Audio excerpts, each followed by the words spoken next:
आर्यन धीरे धीरे मंच पर चढ़ा। उसकी नज़र सीधी हरिधर पर टिकी हुई थी। आवाज़ ठंडी और सख्त थी। चलो शुरू करते हैं। अब वक्त था ये साबित करने का कि असली ताकतवर कौन है, और अगर कोई सच में ताकतवर है तो उसे रौंदा ही जाना चाहिए। इस वक्त का आर्यन ऐसा लग रहा था जैसे कोई शख्स खाई के किनारे खड़ा हो। पीछे लौटने का कोई विकल्प नहीं, बस एक ही रास्ता था, हमला करो, वो भी पूरी ताकत और बिना किसी रहम के। फिर आर्यन ने अपना डेविल गॉड जादुई डिब्बा निकाला। हरिधर जोर से हंसते हुए बोला, तैयार हो जा मरने के लिए लड़के। ये कहते ही उसने एक दुर्लभ फनेस बाहर निकाला। फनेस की सतह पर विचित्र और गूढ़ प्रतीकों की नक्काशी थी और पूरा फनेस सुनहरी आभा से चमक रहा था। भीड़ में फुसफुसाहट शुरू हो गई। ये तो प्राचीन अधोमुखी फनेस है। कहते हैं ये अमृतद्वीप का सबसे बेहतरीन फनेस है। श्रीमान हरिधर अब सचमुच गंभीर हो गए हैं। लोग बातें कर ही रहे थे कि उसी वक्त आर्यन के अंदर पूर्वज रुद्रदेव की आंखों में चमक उभरी। उन्होंने कहा, वाह क्या ही शानदार चीज़ है, एकदम ज़बरदस्त खुराक बनेगी। आर्यन के चेहरे पर हल्की मुस्कान आ गई। वो बोला, चिंता मत करो, आपको इसे चखने का मौका ज़रूर मिलेगा।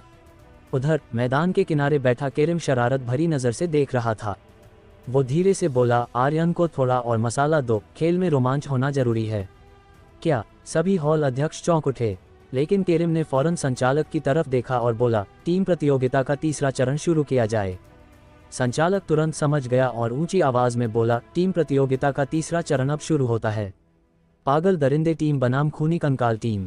जैसे ही यह ऐलान हुआ, खूनी कंकाल टीम का नरभाल उठ खड़ा हुआ। उसने गर्दन झटकी और होठों पर घमंडी हंसी के साथ बोला, चलो भाइयों, अब हमारी बारी है। शहनाज गुस्से में बोली, हमने अभी अभी लड़ाई खत्म की है, दूसरा चरण तो पूरा हुआ भी नहीं, फिर से हमारी बारी क्यों? मैं इसका विरोध करती हूँ। संचालक मुस्कुराया, विरोध मंजूर नहीं है, शायद मैंने बताया नहीं, बाकी सारी टीमें पहले ही हार मान चुकी हैं। एस्फीरा का चेहरा सख्त हो गया। उसने अमर महल के एक एल्डर की ओर देखा और कहा, ये तो हमारे खिलाफ खुला पक्षपात है, आप कुछ नहीं करेंगे। एल्डर हंसते हुए बोला, हमें सिर्फ नतीजे चाहिए, तरीका हमें नहीं देखना। विरोध करना है तो जाओ बुर्जुग सर्गेश्वर से शिकायत करो। तुम? एस्फीरा का चेहरा गुस्से से लाल हो गया। संचालक फिर बोला, लड़की चुपचाप अखाड़े में जाओ, नहीं तो आधे मिनट के अंदर अगर तुम वहां नहीं पहुंची तो तुम्हारी टीम को हरा हुआ मान लूंगा। हलील जोर से हंसते हुए बोला, विरोध?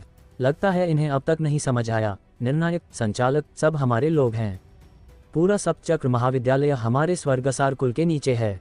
हमसे भिड़ने वालों का यही हाल होता है। उसके बगल में बैठा केरिम भी तिरस्कार से हंसते हुए बोला, विरोध खत्म हुआ तो चलो जाओ अखाड़े में, वरना वहीं बैठे रहो और अपनी टीम को खत्म होते देखो। एक बार फिर मैदान में खिलखिलाहट गूंजने लगी। लग रहा था कि आर्यन और उसकी टीम का भाग्य अब पूरी तरह उन लोगों के हाथों में कैद है और वहां से निकल पाना आसान नहीं था। लेकिन तभी एस्फीरा चिल्लाई, चलो अखाड़े में, सबको कुचल डालो, आर्यन का ध्यान मत भटकने देना। केरिम की असली योजना यही थी, आर्यन को परेशान करके उसका ध्यान भटकाना, क्योंकि पिल रिफाइनिंग में पिल पर पूरा ध्यान होना सबसे ज़रूरी होता है। ज़रा सी चूक से फनेस की आग बिगड़ सकती है और फिर सारा काम बर्बाद। यानी ये सारी चालें बस एक ही मकसद से चली जा रही थी, आर्यन को हराने के लिए। उधर अखाड़े में नरभाल जैसे फट ही पड़ा था। उसकी दोनों भुजाओं से अजीब सी डरावनी शक्तियाँ निकल रही थी। वो जोर से चिल्लाया, ओ ए लड़की, सामने आ, देख तेरा बाप तुझे कैसे मारता है। हा हा हा। खूनी कंकाल टीम के ये लड़के सच में बहुत खतरनाक थे, किसी में रहम नाम की चीज़ ही नहीं थी। एस्फीरा की नज़र अब भी मंच पर खड़े आर्यन पर थी और आर्यन भी उसकी ओर ही देख रहा था। उसकी आंखों में साफ सवाल था, ये मुझे हराना चाहता है न? उसने जोर से मुट्ठियां भींची। तो ठीक है, अब देखते हैं कौन किसे हराता है। अगले ही पल आर्यन ने नील ड्रैगन फनेस को बाहर निकाल लिया। जल्द ही वो पूरी तरह से ध्यान में डूब गया। उसे पता था कि केरिम और बाकी उसका ध्यान भटकाने की कोशिश कर रहे हैं और ये सब एस्फीरा का ध्यान भटकाने के लिए भी किया गया था। इसलिए उसे जितना जल्दी हो सके पिल तैयार करनी थी। आर्यन मन ही मन सोचने लगा, मुझे कौन सी पिल बनानी चाहिए? डार्क वर्ल्ड की जीवांचल पिल, ये बहुत ताकतवर है लेकिन अभी इसका समय नहीं है। इससे मैं हलचल मचाना चाहता हूँ और यह हलचल मैं नहीं बल्कि मेरी पागल दरिंदे टीम की जीत से होगी, तो ये पिल बाद के लिए छोड़नी होगी। लेकिन सवाल अब भी वही था, उसे कौन सी पिल बनानी चाहिए। तभी नील ड्रैगन की आवाज़ आई, मास्टर, अगर वो नवम ड्रैगन पिल बना रहा है तो तुम 14 ड्रैगन पिल क्यों नहीं बनाते? आर्यन की आंखों में चमक आ गई। समझ गया, उसने मन ही मन कहा, 9 जड़ी बूटियों से बनी नवम ड्रैगन पिल। अब बस देखते जाओ कैसे मैं 14 ड्रैगनों की शक्ति से पोषित पिल बनाऊंगा। फौरन उसने एक चौथे स्तर का राक्षसी क्रिस्टल सक्रिय कर दिया। अचानक उसका पूरा शरीर रोशनी से भर गया और तभी सिस्टम की आवाज़ गूंजी, लेवल 4 का राक्षसी क्रिस्टल सक्रिय किया गया है। अगले 5 मिनट तक तुम्हारे शरीर में राक्षसी ऊर्जा बहती रहेगी। Closing square bracket. राक्षसी ऊर्जा क्या थी? ये थी राक्षसों की शक्ति। आर्यन इसे लड़ाई के लिए नहीं बल्कि इसे अमर ऊर्जा में बदलकर पिल रिफाइनिंग में इस्तेमाल करेगा। बस इतना ही अंतर था। चारों तरफ चमक फैल गई। नील ड्रैगन फनेस की आग अब इंद्रधनुषी रोशनी में जल रही थी। आर्यन ने एक जड़ी बूटी उठाई जिससे डेविल ऊर्जा की गंध आ रही थी। उसकी नज़र हलील पर थी जो निरीक्षण करने वाले पंक्ति में बैठा था। आर्यन कड़वी मुस्कान के साथ बोला, तुम सोचते हो बस तुम्हारे पास ही उच्च स्तरीय जड़ी बूटियां हैं। जरा ये देखो मेरी जड़ी बूटियां। वो सब डेविल गॉड जादुई डिब्बे से निकाली गई थीं, जिसकी खासियत थी साधारण जड़ी बूटियों को विकसित करना। यही वजह थी कि अर्कराज कुल के हकीम जो जड़ी बूटियां लाए थे वो पहले आम थी, पर अब विकसित होकर डेविल आकाशीय जड़ी बूटियों में बदल चुकी थी।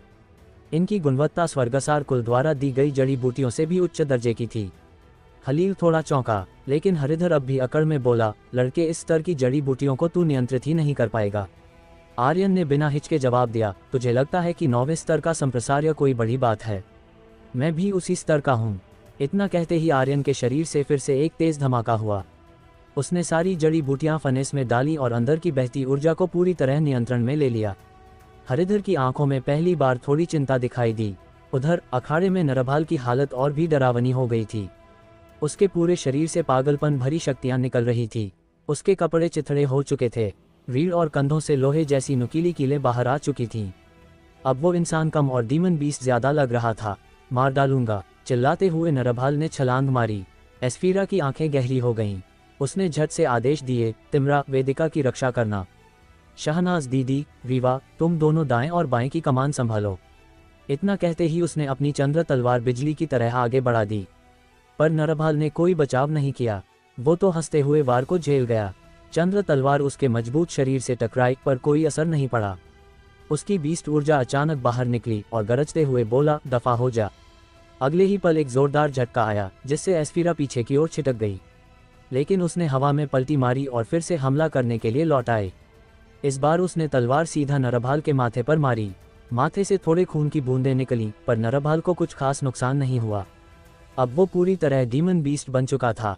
उसकी त्वचा, हड्डियां और मांस सब किसी डीमन जैसे मजबूत हो गए थे।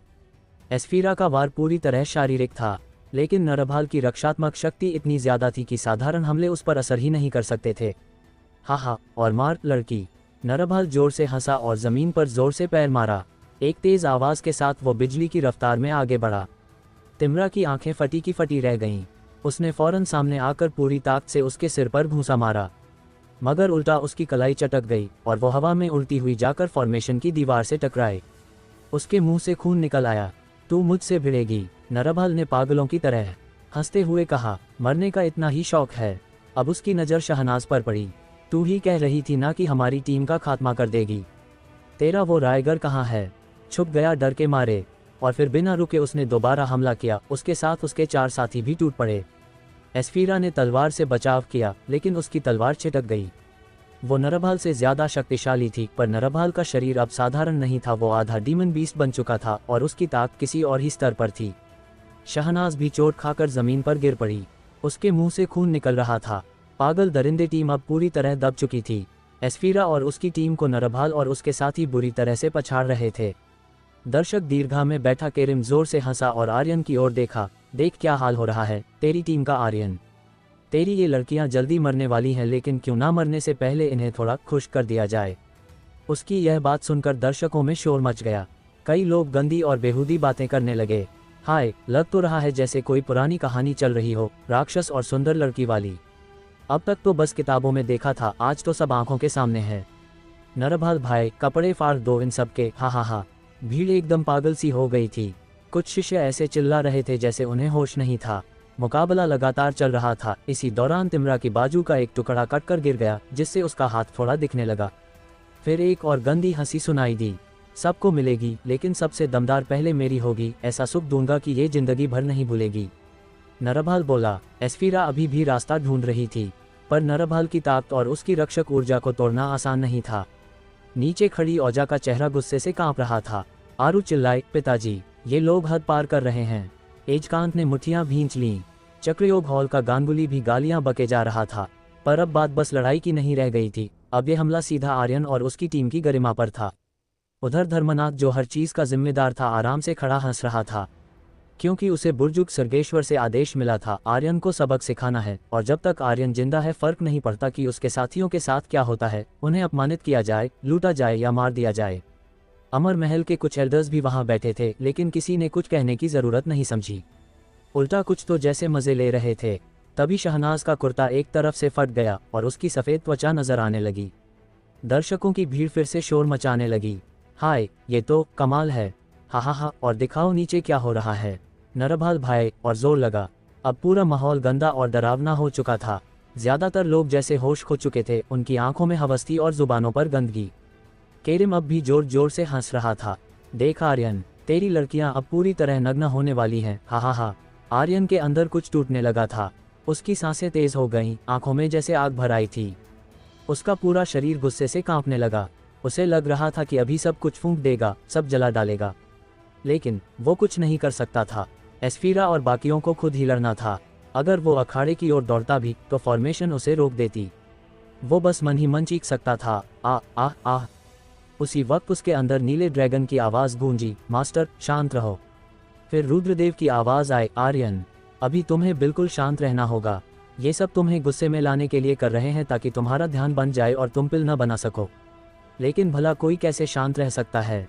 जब अपने ही लोग इस तरह अपमानित हो रहे हों तो क्या कोई आंखें मूंद सकता है? आर्यन का दिल अब किसी साधु जैसा तो नहीं था। वो एक आम इंसान की तरह सोच रहा था, जिसके अंदर गुस्सा था, दर्द था और खून बहाने की तीव्र इच्छा थी। अचानक उसके अंदर फिर कुछ फटा। उसने जोर से दहाड़ मारी, अहह। चारों तरफ से लोग हंसी उड़ा रहे थे। केरिम अब और भी जोर से हंस रहा था। सभी 17 हॉल के अध्यक्ष और मास्टर हंस रहे थे। खलील भी मजे ले रहा था। यहाँ तक कि अमर महल के निर्णायक भी ठहाके लगा रहे थे। न्याय का प्रतिनिधि धर्मनाथ भी अब जोर जोर से हंस रहा था।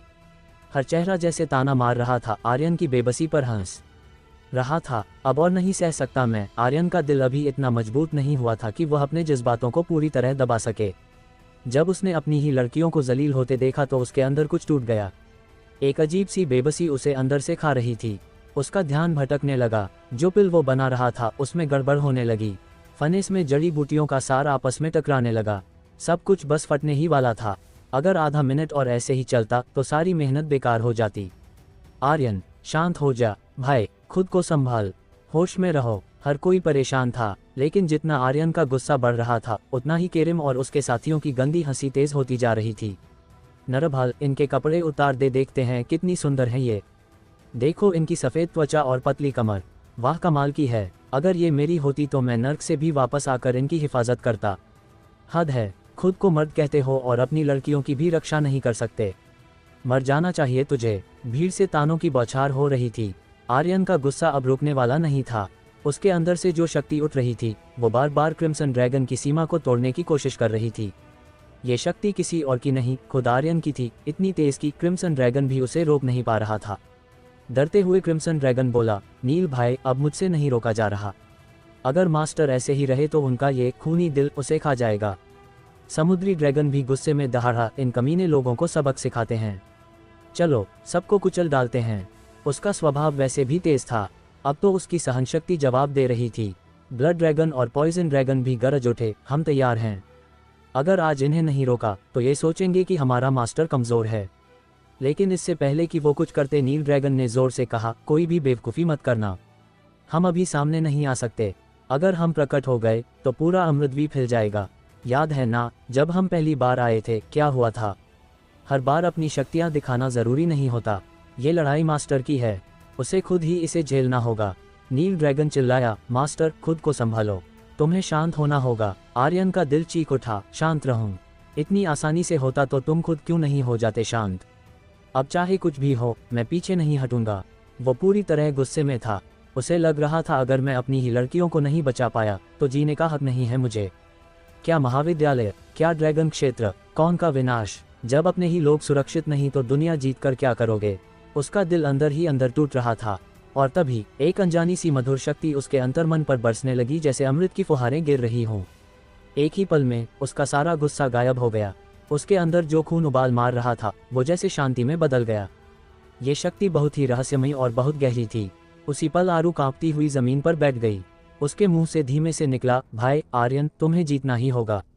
और फिर उसकी आंखें बंद हो गईं। एजकांत ने फौरन उसे पकड़ लिया। उसकी आंखों में आंसू थे। वह आरू की उस शक्ति से परिचित था जो अभी उसने इस्तेमाल की थी। उस वक्त जब आर्यन का गुस्सा बेकाबू हो रहा था, आरू ने अपनी छिपी खास शक्तियों से उसे शांत कर दिया।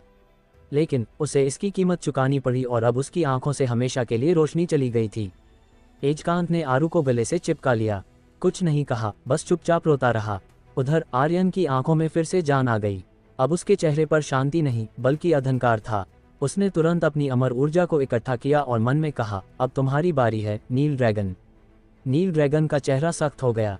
उसने गहरी आवाज में कहा, मास्टर, आपने अभी 14 डेविल आकाशीय जड़ी बूटियां डाली हैं, उनकी शक्तियां पहले ही काबू से बाहर होने को तैयार है।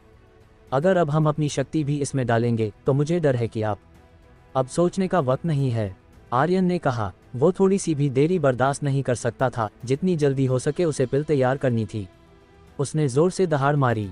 अब शुरू करो। नील ड्रैगन बोला, ठीक है मास्टर, लेकिन खुद को संभाल कर रखिएगा। हम शुरू कर रहे हैं। अचानक एक गहन सन्नाटा पसरा। मैदान के ऊपर आसमान में काले बादल छा गए, जैसे कोई भयंकर तूफान आने वाला था। नवम ड्रैगन पिल है ना? तो अब देखो असली ड्रैगन पिल क्या होती है। नील ड्रैगन भेजो। उसी समय आसमान में एक चमकदार बिजली कड़की और नील ड्रैगन की शक्तियों की एक लहर सीधी फनेस पर गिरी। फनेस के भीतर का तरल, जो पहले ही उबाल मार रहा था, अब आग की नदी में बदल गया। हर बूंद में जैसे ज्वाला की तपिश थी जो बाहर निकलने को बेताब थी। ऐसा लग रहा था मानो कोई प्राचीन राक्षस उसमें कैद होकर छटपटा रहा हो। आर्यन ने अपनी पूरी ताकत झोंक दी और फनेस की अग्नि और तरल पर नियंत्रण बनाए रखा। समुद्री ड्रैगन, अब तुम्हारी बारी है। आसमान में एक और भयंकर बिजली कड़की और बादलों को चीरती एक विशाल लहर सी शक्ति फनेस में समा गई। अंदर का तरल और ज्यादा हिंसक हो गया, लेकिन आर्यन ने किसी तरह उसे काबू में रखा। ब्लड ड्रैगन, क्रिम्सन ड्रैगन, एक के बाद एक ड्रैगनों की शक्तियां बिजली की तरह ऊपर से उतरती और फनेस में समाती। पूरा आसमान अब दहाड़ों, गर्जनाओं और बिजलियों से थर्रा रहा था। फनेस के भीतर तरल अब एक प्रचंड ज्वालामुखी बन चुका था, जिसमें दर्जनों शक्तियां आपस में टकरा रही थी। आर्यन के दोनों हाथ कांप रहे थे। उसका पूरा शरीर पसीने से तर हो चुका था। होठ सफेद पड़ गए थे। थोड़ी सी चूक भी खतरनाक धमाका कर सकती थी, लेकिन आर्यन ने किसी तरह फनेस पर काबू बनाए रखा। डॉग ड्रैगन, काम खत्म करो। आर्यन जोर से चिल्लाया। 13 ड्रैगन अपनी शक्ति फनेस में डाल चुके थे। डार्क ड्रैगन आखिरी था। डॉग ड्रैगन गरजते हुए बोला, मास्टर, मैं भेज रहा हूँ। एक आखिरी बिजली गिरी। डार्क ड्रैगन की शक्ति फनेस में समा गई। उस पल फनेस करोड़ों टन जितना भारी हो गया। आर्यन की बाहें झुक गईं, उसका शरीर झटकों से कांप उठा। फनेस के भीतर तरल अब एक चमकदार अलौकिक गोले में बदल रहा था। उसमें सारी शक्तियां एक दूसरे से गूंथ रही थीं, जैसे ब्रह्मांड का कोई नया सूरज जन्म ले रहा हो। ये सबसे अहम घड़ी थी। आर्यन जोर से चिल्लाया, 7वें लेवल की सोलस्टम तकनीक।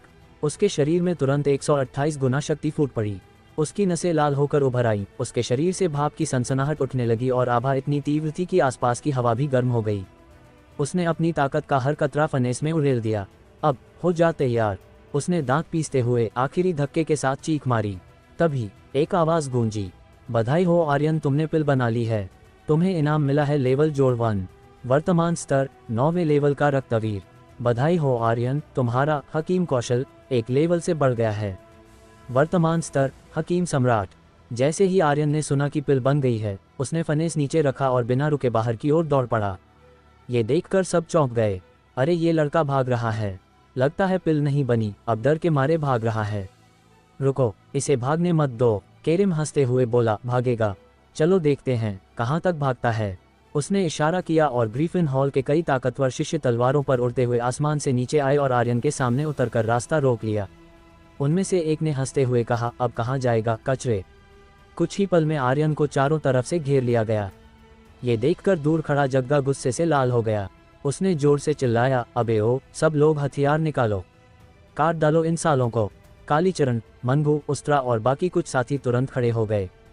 एजकांत की पीठ का काला बक्सा भी धीरे धीरे कांपने लगा, जैसे उसमें कोई तूफान पड़ रहा हो। उधर मेघना की नजरें बस आर्यन पर टिकी थीं। उसने धीरे से कहा, रुको, आर्यन भाग नहीं रहा है। उसे आर्यन की फितरत अच्छी तरह पता थी। वो कभी भी भागने जैसी कायरता नहीं करता, चाहे पिल बनती या नहीं। उसने पहले कहा था, सिंह वंश के लोग कभी नहीं भागते। आर्यन की आंखें अब पूरी तरह काली हो चुकी थीं। आवाज ठंडी थी, हटो मेरे रास्ते से। साले, क्या हमें धमका रहा है? मारो इसे। आठों शिष्य उस पर एक साथ झपट पड़े, लेकिन उनके पास पहुंचने से पहले ही आर्यन की मुट्ठी कस गई और उसके हाथ में ड्रैगन स्लेयर आ गया। उसकी आंखों में अब सिर्फ खून था। उसके शरीर में पहले से ही 128 गुना शक्तियां उफन रही थी। Dark dragon slash. ब्लेड हवा को चीरते हुए घूमी और एक पूरा अर्धवृत्त काटा, जैसे मौत का दरवाजा खोल दिया हो। घूमती हुई ब्लेड की शक्ति बिजली जैसी लपकी।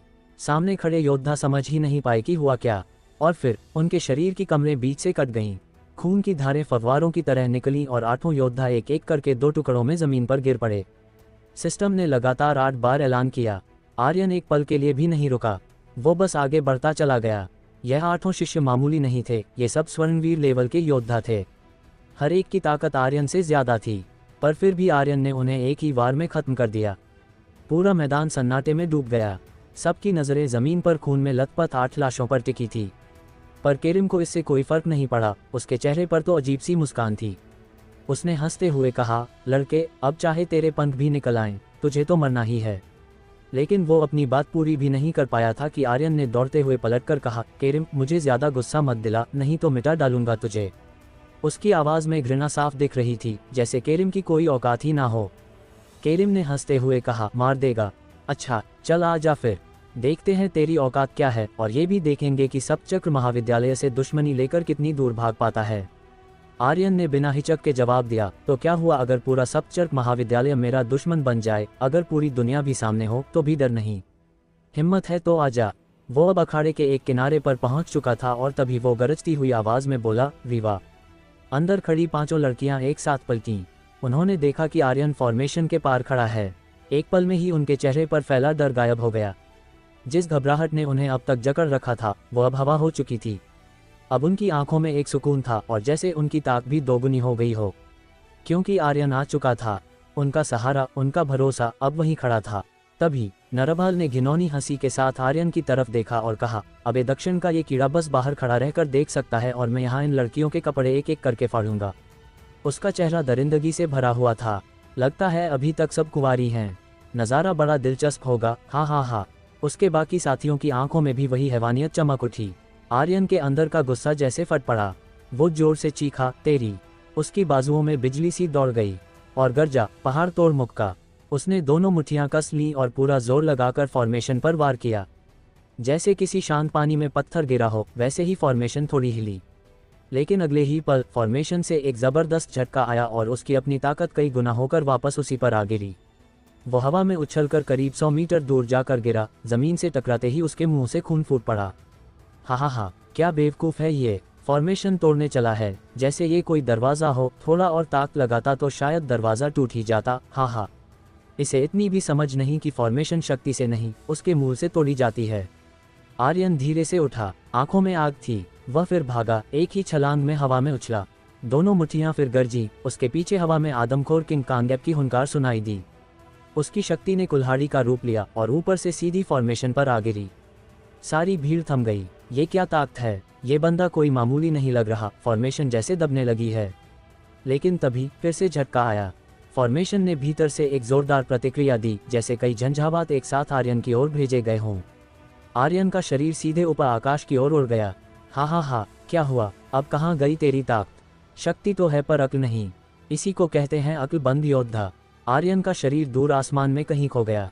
किसी को समझ नहीं आया वो गया कहाँ। ज्यादातर को तो यही लग रहा था कि अब वो कहीं घायल होकर पड़ा होगा। लेकिन ऊपर, कहीं बहुत ऊपर, आर्यन ने एक गहरी सांस ली। उसकी आंखों में फिर से वही गुस्सा, वही ज्वाला थी। उसने दांत भींचते हुए बड़बड़ाया, रीवा और बाकी सब। नीचे फॉर्मेशन के अंदर नरभाल की आवाज गूंज रही थी। वो एस्फीरा और बाकी लड़कियों को घूरते हुए बोला, आर्यन तो बस एक बेवकूफ़ है। उसे इतना भी नहीं पता कि फॉर्मेशन पर जितना ताकतवर वार होगा, पलटवार उतना ही भयानक होगा। फिर वो बेशर्मी से हंसते हुए चिल्लाया, अब तुम सबकी बारी है। हा हा हा। वेदिका को छोड़कर बाकी सबकी पोशाकें कई जगह से फट चुकी थीं। माहौल डरावना हो गया था। उसी पल वेदिका अचानक सामने आए और दृढ़ स्वर में बोली, मैं तैयार हूँ। एस्फीरा ने राहत की सांस ली और एक कदम पीछे हटते हुए कहा, अब ये तुम्हारे हवाले। शहनाज ने गंभीरता से कहा, हमें इन्हें जल्दी हराना होगा। मुझे डर है कि अगर आर्यन ने सच में फॉर्मेशन तोड़ दी तो मुकाबला हमारे खिलाफ चला जाएगा। तिम्रा भी बोली, जल्दी कीजिए मालकिन। अगर आर्यन सच में अखाड़े में आ गया तो वो शायद नरभाल का सिर ही मरोड़ देगा। उस स्थिति में चाहे वो जीत भी जाएं, पर नियमों के अनुसार उनकी हार तय मानी जाएगी, क्योंकि ये 5 व्यक्ति टीम प्रतियोगिता थी। आर्यन के आने से संख्या 6 हो जाती। उन सबको यकीन था कि आर्यन फॉर्मेशन तोड़ देगा, बस बात ये थी कि कब। तभी किसी ने चिल्लाकर कहा, देखो ऊपर देखो, आसमान में ड्रैगन की छाया। वो क्या है? वो ब्लेड नहीं, वो तो ड्रैगन स्लेयर है, और पीछे कोई है। लोगों ने ऊपर देखा, एक बहुत बड़ी ड्रैगन जैसी आभा जो एक ब्लेड की तरह हवा को चीरती नीचे आ रही थी। उसके पीछे एक इंसान था, उसके हाथों से सुनहरी रोशनी फूट रही थी। आर्यन के हाथों में मोनाक दस्ताने थे और उसकी मुट्ठियों में समाई थी पहाड़ तोड़ मुके की पूरी ताकत। वो आर्यन है क्या? ये अब तक जिंदा है? अभी अभी जो पलटवार उस पर हुआ था वो किसी भी योद्धा को खत्म कर देता, लेकिन ये अभी भी खड़ा है। क्या ये अब भी हार मानने को तैयार नहीं है? ये लड़का पागल है, एक अजय फॉर्मेशन से टकरा रहा है। क्या इसे नहीं पता कि जितना तगड़ा वार करेगा उतना ही पलट कर लगेगा? इसे ये बात समझ नहीं आ रही क्या? भीड़ में लोग आपस में धीरे धीरे बातें कर रहे थे। कुछ हैरान थे, कुछ इसकी निंदा कर रहे थे, लेकिन आसमान में एक ब्लेड और एक इंसान दोनों जोर से जमीन की ओर गिर रहे थे। उन्हें रोक पाना नामुमकिन लग रहा था। रीवा चिल्लाए, खूनी कंकाल टीम के लोग आ रहे हैं, जल्दी कुछ करो। नीचे खड़ा नरभाल जोर से हंसा, चलो दोस्तों, अब इन सब का खेल खत्म करने का वक्त आ गया है। इन सब के कपड़े उतार फेंको ताकि सब मजा लें। हा हा हा। और वो 5 लड़कियों की तरफ भागे। वेदिका की आंखें हल्की झपकीं, और तभी उसके भीतर से एक अजीब अदृश्य शक्ति फूट पड़ी। वो रंगहीन थी, गंधहीन, पर छाया की तरह चुपके से नरभाल और उसके साथियों की नाक में समा गई। उसने धीरे से कहा, अब मरो कमीनो। और वेदिका की आंखों में चमक बदल गई। उसके जहर का प्रभाव फूट पड़ा और उसने नरभाल के शरीर में समाकर उसे भीतर से जकड़ लिया। बस एक पल में नरभाल और बाकी चारों की देह कांपने लगी। नरभाल घुटनों पर गिर गया और गला पकड़कर तड़पने लगा। उसका शरीर ऐंठने लगा, चेहरा काला पड़ गया, आंख नाक मुंह से काला धुआं निकलने लगा था। नहीं नहीं, आह मत करो, वो चीखने लगा जैसे किसी भयानक नरक का सामना कर रहा हो। बस 2 सेकंड लगे। वो नरभाल, जिसकी भयानक रक्षा शक्ति को एस्फीरा जैसी मूलवीर योद्धा भी नहीं भेद पाई थी, अब एक सुअर की तरह जमीन पर तड़प रहा था। उसका शरीर कांपा, फिर शांत हो गया। वो मर चुका था, और बाकी चारों का भी वही हाल हुआ। उसी वक्त वेदिका कांपी और पीछे गिर गई। उसका चेहरा बिल्कुल सफ़ेद हो गया था।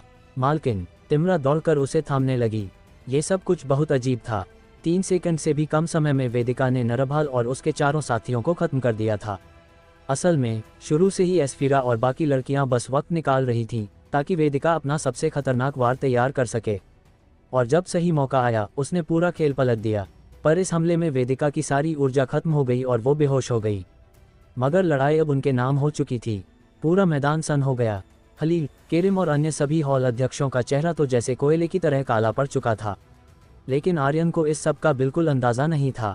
वो तो बस अपने पूरे जोश से फॉर्मेशन की तरफ बढ़ रहा था। तू नहीं टूटेगी ना, चल देखता हूँ कितनी ताकत है तुझमें, आर्यन बोला। उसे ये पता ही नहीं था कि नरभाल और बाकी लड़के वेदिका के जहर से पहले ही मर चुके हैं। वो तो ड्रैगन स्लेयर के पीछे पीछे उल्का की तरह गिरता चला जा रहा था। गड़बड़ हो गई, जग्गा बोला। मास्टर को अंदर क्या हुआ इसका पता ही नहीं। मैदान में बैठे लोग हैरान भी थे, लेकिन ज़्यादातर बस उसका मजाक उड़ा रहे थे। अब गया ये लड़का, इस बार का हमला पहले से भी ज़्यादा जोरदार है, मतलब उसकी प्रतिक्रिया भी बहुत ही भयानक होगी। ये अब नहीं बचेगा, पागल है साला, अपनी मौत खुद बुला रहा है।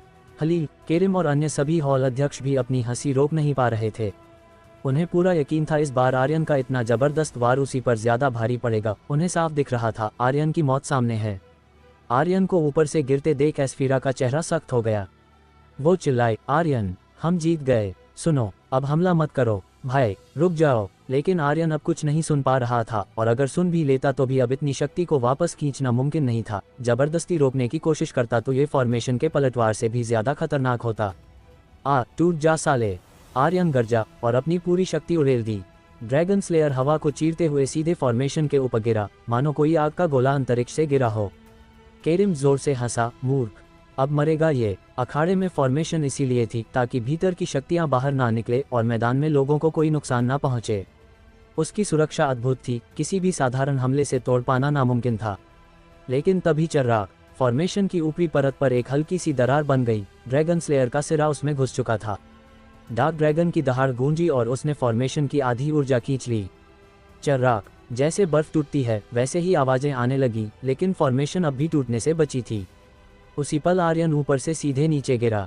उसके दोनों हाथों में पहाड़ तोड़ मुके की शक्ति, थंडर शक्ति, मोनाक दस्तानों की शक्ति और ऊपर से ये सभी शक्तियाँ सोलस्टोन तकनीक के 128 गुना प्रभाव में थी। मोनाक मुक्का, उसका मुक्का सीधा ड्रैगन स्लेयर के हत्थे पर पड़ा जो फॉर्मेशन में फंसा हुआ था। टूट जा। मुक्के के लगते ही ड्रैगन स्लेयर गर्म चाकू की तरह फॉर्मेशन को चीरता चला गया। पूरी फॉर्मेशन अब दरारों से भर चुकी थी। धर्र, आधे सेकंड में सब कुछ खत्म। फॉर्मेशन टूटकर बिखर चुकी थी और फिर एक तेज धमाके के साथ अखाड़े से उसका नमो निशान पूरी तरह मिट गया। आर्यन जमीन पर उतरा, उसकी आंखों में आग जल रही थी और उसने भारी और सख्त आवाज में कहा, मेरी लड़कियों को हाथ लगाया। अब तू जिंदा नहीं बचेगा। पूरा मैदान जैसे रुक गया। सबकी सांसें थम गईं, किसी की आंखें पलक तक नहीं झपका रही थीं। एक अकेले लड़के ने, जो सिर्फ रक्तवीर स्तर का था, इतनी ताकतवर रक्षात्मक फॉर्मेशन को तोड़ डाला। ये देखने के बाद तो हर किसी का दिमाग सुन्न हो गया। अभी कुछ देर पहले केरिम और हलील उसकी खिल्ली उड़ा रहे थे। बाकी लोग भी हंसी में शामिल थे, लेकिन अब सबके चेहरों पर हैरानी थी और दिलों में पछतावा। आर्यन ने जो किया वो कोई दिखावा नहीं था, वो तो जवाब था, ऐसा जवाब जो तमाचा बनकर सबके मुंह पर पड़ा था। अगर हिम्मत हो तो नामुमकिन भी मुमकिन हो जाता है। पीछे खड़ा जग्गा खुशी से चिल्लाया, मास्टर जिंदाबाद। कालीचरण, उस्त्रा, मंगू और बाकी सब भी खड़े हो गए और जोर से चिल्लाए, मास्टर जिंदाबाद। उन्हें अपने भीतर की सारी घुटन, पूरा गुस्सा बाहर निकालना था और उनके पास शब्द नहीं थे, सिर्फ नारे थे। अब बताओ, कौन है बेवकूफ़, कौन है कचरा? तुम सबको क्या पता असली ताकत किसे कहते हैं? भीड़ में बहुत से लोग अब बस आर्यन को देखकर पागल हो रहे थे। उनके लिए आर्यन अब कोई मामूली लड़का नहीं था, वो एक नायक बन चुका था। और फिर मैदान में सन्नाटा टूट गया। शोर उठने लगा जैसे कोई ज्वालामुखी फट पड़ा हो। वो क्या ताकत थी यार? क्या वो सच में सिर्फ रक्तवीर है? उसका नाम क्या है? मैं उसे खरीदना चाहता हूँ, चाहे कितनी भी कीमत क्यों ना देनी पड़े। दक्षिण तरंग महाद्वीप के लोग इतने ज़बरदस्त होते हैं। आर्यन नाम है उसका, वही जो अमृतद्वीप में सबको हिला चुका है, जिसने बड़े बड़े कुलों को नचा दिया था। स्वर्गसार कुल भी उसके सामने कुछ नहीं। अगर मैं लड़की होती ना, अभी उससे शादी कर लेती। हर तरफ चर्चा का शोर था, हर आंख में एक ही छवि, आर्यन की। जैसे किसी ने उनकी आत्मा में आग भर दी हो। वहीं अखाड़े में नरभाल और उसके साथियों की लाश देखकर आर्यन थोड़ा झेप गया। ये सब मर गए क्या? तभी एस्फीरा उसके पास आए। उसकी आंखें शांत थीं, पर दिल में एक तूफान था। और उसी पल बिना कोई शब्द बोले उसने अपने कोमल पतले होंठ आर्यन के होंठों पर रख दिए। वो चुंबन कोई सौम्य प्रेम घड़ी नहीं था, वो आग थी, भूख थी, दर्द और राहत का संगम। वो उसे ऐसे चूम रही थी जैसे आर्यन को पी जाना चाहती हो। पहली बार कोई लड़का उसके लिए जान की बाजी लगाकर लड़ा था। ये पहली बार था जब कोई उसके दिल में उतरा था और अब एस्फीरा का दिल पूरी तरह से आर्यन के नाम हो चुका था। चूमने के बाद उसकी आंखों से आंसू बह निकले। वो रोती रही और आर्यन के सीने पर मुक्के मारती रही, धन्यवाद, धन्यवाद, धन्यवाद। बार बार ये कहते वक्त ऐसा लग रहा था जैसे उसके जज्बात के सामने शब्द भी कम पड़ रहे हों। आर्यन कुछ पल के लिए सुन्ना था। उसे समझ ही नहीं आया कि एस्फीरा ने अचानक उसे चूम लिया। जैसे उसके शरीर में बिजली दौड़ गई हो। वो वहीं खड़ा रहा, आंखों में हैरानी लिए। लेकिन जब उसने देखा कि एस्फीरा की आंखों से आंसू बह रहे हैं तो उसने धीरे से उसका चेहरा पकड़ा और उसके आंसू पोंछते हुए बोला, ऐसे मत रो, इतने लोग देख रहे हैं। लेकिन एस्फीरा को कोई फर्क नहीं पड़ा। उसने उसके कंधे पर सिर रखा और फिर गुस्से में भरे प्यार से उसके कंधे को काट लिया। आर्यन को हल्का सा दर्द तो हुआ, पर उस पल उसके दिल को जो सुकून मिला वो शायद पहले कभी नहीं मिला था। वैसे मैं उस वक्त कुछ समझ नहीं पाया था, सब बहुत तेज हो गया, तो अब क्यों ना दोबारा कर लें? आर्यन ने शरारती लहजे में कहा। असल में उस वक्त वो सच में होश में नहीं था, लेकिन अब उसे एहसास हो रहा था कि उसके होठों पर कोई मीठा सा एहसास रह गया है। एस्फीरा ने उसकी तरफ घूरते हुए कहा, सपने देखो, वहीं ठीक हो। और तभी चारों ओर दर्शकों में शोर मच गया। न जाने कितने लड़कों का दिल टूट गया और ना जाने कितनी ही लड़कियां चीख पड़ीं। ये वही पल था जिसकी किसी ने कल्पना की थी, किसी ने सपना देखा था और अब वो हकीकत बन चुका था। वो कितना सुंदर है, काश कोई मेरे लिए भी जान की बाजी लगाता। छोड़ो भी, तुम्हारे 300 किलो के शरीर को बचाने कौन आएगा? लोग तो पहले भाग जाएंगे। धत तेरी, मेरी सपनों की रानी तो हाथ से निकल गई। भीड़ में तरह तरह की बातें चल रही थीं। आर्यन ने चाहे कुछ खास ना किया हो, पर उसने फॉर्मेशन के पलटवार की परवाह नहीं की। वह मौत से नहीं डरा। उसके अंदर जो दम था वह बेमिसाल था। यही कारण था कि कई लोग उसे देखकर नतमस्तक हो गए। आर्यन के आसपास के लोगों का जोश आसमान छूने लगा, क्योंकि उनके साथ एक ऐसा इंसान था जो उनके लिए जान की भी परवाह नहीं करता। उनके लिए गर्व की बात थी कि ऐसा कोई उनके साथ खड़ा था। अखाड़े से थोड़ी दूर खड़ी औजा भी आर्यन को देख रही थी और भीतर से भीतर तक हिल चुकी थी। आखिर वह भी तो एक लड़की थी। उसने भी कभी ना कभी इस तरह के किसी दृश्य की कल्पना की होगी। उसके दिल की गहराई से एक हल्की सी आवाज़ निकली, आर्यन, यही है तुम्हारा जादू। उसी समय औषधि मंच पर एक जोरदार धमाका हुआ। हरिधर की आंख खुली और वो जोर से हंस पड़ा। नवम ड्रैगन पिल बन गई। हा हा हा, उसने ऊंची आवाज में चिल्लाया, आर्यन, अब तेरा खेल खत्म। तुरंत ही केरिम की आंखों में भी खतरनाक चमक आ गई। उसके चेहरे पर चौड़ी मुस्कान फैल गई। आर्यन, अब हार माननी ही पड़ेगी। अपनी जान दे दे। सभी हॉल अध्यक्ष भी जोश में आ गए। अगर हरिधर पिल नहीं बना पाता तो शायद वो सब आर्यन की जीत मान ही लेते। लेकिन अब, हा हा हा, अब कहाँ गया तेरा घमंड? याद है, ये मुकाबला जान की बाजी पर था। बच्चे, अब तेरा वक्त खत्म। चारों ओर अफरा तफरी मच गई। क्या हुआ अगर आर्यन ने फॉर्मेशन तोड़ दी? पिल की नाकामी का मतलब था उसकी मौत, और वो सब आर्यन की मौत ही चाहते थे। हलील के चेहरे पर भी थोड़ी राहत आ गई। आर्यन की शक्ति देखकर जो बोझ उसके सीने पर था वो थोड़ा हल्का हुआ। उसने मन ही मन फैसला कर लिया, इस लड़के को जल्दी खत्म करना होगा। आर्यन चुपचाप आगे बढ़ा। उसने केरिम की तरफ देखा और मुस्कुराया, क्या तुम्हें पूरा यकीन है कि मैं हार ही जाऊंगा? पीछे से एस्फीरा ने उसका हाथ पकड़ लिया और धीमे से कहा, आर्यन, चलो यहाँ से भाग चलते हैं। बाकी लड़कियां भी पास आ गईं। भाई, हम। आर्यन ने उन्हें बात पूरी करने का मौका नहीं दिया और एक हल्की सी मुस्कान के साथ कहा, चिंता मत करो। आज जो हुआ है वो दोबारा कभी नहीं होगा। मैं अब तुम्हें कोई खतरा मोल नहीं लेने दूंगा। इतना कहकर उसने धीरे से अपना हाथ छुड़ाया, हवा में कदम रखते हुए मंच पर पहुंचा और हरिधर की ओर देखते हुए बोला, सिर्फ नवम ड्रैगन पिल बना लेने से जीत तय हो जाती है क्या? हाँ हाँ, हरिधर जोर से हंसते हुए बोला, इस दुनिया में नवम ड्रैगन पिल से ज्यादा अद्भुत पिल कोई नहीं है। तू आज मरेगा और तुझे मारने वाला मैं होऊंगा। आर्यन की आंखों में तीखी चमक उभरी, चिंता मत कर, तुझे भी मैं ही मारूंगा। वातावरण में तनाव बढ़ गया। मंच पर आर्यन और हरिधर आमने सामने खड़े थे, एक दूसरे की आंखों में नजरें गड़ाए। उनके बीच की दूरी मुश्किल से 5 कदम थी, लेकिन उनके बीच खींची अदृश्य दरार किसी युद्धभूमि की तरह भारी थी। केरिम ने अमर महल के 8 निर्णायकों की तरफ झुककर कहा, एल्डर्स, आप फैसला कीजिए। वो उनकी इज्जत करता था, इसलिए जरा भी बेअदबी नहीं की। 8 निर्णायक धीरे धीरे मंच पर आ गए। उनके चेहरे शांत थे, लेकिन जैसे ही वो मंच पर पहुंचे पूरा मैदान खामोश हो गया। हर कोई अपनी सांस रोककर देखने लगा। कौन जीतेगा? किसी ने फुसफुसाकर पूछा। अबे, इसमें क्या पूछना, हरिधर हकीम गुरु जीतेंगे। वो बस सप्तचक्र महाविद्यालय के नहीं, पूरे अमृतद्वीप के सबसे बड़े हकीम हैं। आज तक कोई उन्हें हरा नहीं पाया। तो आर्यन की हार पक्की? बिल्कुल। मेघना और बाकी लड़कियां अंदर से घबराई हुई थीं, क्योंकि आर्यन का मुकाबला हरिधर से था और हर कोई जानता था कि हरिधर की बनाई नवम ड्रैगन पिल अमृतद्वीप की सबसे ताकतवर पिल थी। उसे बनाने का तरीका भी किसी और के पास नहीं था। साफ था, आर्यन के जीतने की संभावना ना के बराबर थी। वहीं थोड़ी दूर जग्गा ने गहरी आवाज में कहा, कालीचरण, मंगू, उस्तरा, तैयार रहो। अगर मास्टर हार गए तो हम पूरा हंगामा कर देंगे। जितनी अफरा तफरी मचा सको मचाना। समझ गए? सबने एक साथ सिर हिलाया। अब सिर्फ गड़बड़ी फैलाकर ही आर्यन को जिंदा बचाया जा सकता था। एजकांत अपनी बेहोश बेटी को सीने से लगाए खड़ा था। उसके हाथ उस काले बक्से पर टिके हुए थे जिसमें उसकी ब्लेड बंद थी। उसकी पूरी उम्मीदें अब आर्यन पर टिकी थीं। माहौल एकदम ठंडा और भारी था। एस्फीरा और बाकी लड़कियां भी अपनी अपनी जगह पर सजग थीं। उधर केरिम ने अपने आदमियों को आदेश दिए और कहा, कहीं से भी भाग ना पाए ये लड़का। उसे पूरा यकीन था कि आर्यन हार जाएगा, लेकिन हार के बाद भी वो शांत नहीं बैठेगा, इसीलिए पहले से ही तैयारी कर ली थी। उसके चेहरे पर एक चालाक सी मुस्कान आ गई। अब देख तुझे कैसे रौंदता हूँ। मंच पर भूर ऊर्जा बह रही थी। सभी दर्शक अपने स्थानों से उठकर मंच की ओर टकटकी लगाए देख रहे थे, जैसे कोई महायुद्ध फूटने वाला हो। अमर महल के निर्णायक सबसे पहले हरिधर की बनाई पिल को देखने लगे। एक एक करके सब चौंक गए। उनकी आंखों में हैरानी साफ दिख रही थी। हरिधर सीना ताने खड़ा था। उन्हें देखकर उसे पूरा भरोसा हो गया कि वो जीत गया है। तभी एक निर्णायक बोल पड़ा, क्या यह नवम ड्रैगन पिल बिकने के लिए है? मैं इसके लिए 1000 स्वर्ण तारा देने को तैयार हूँ।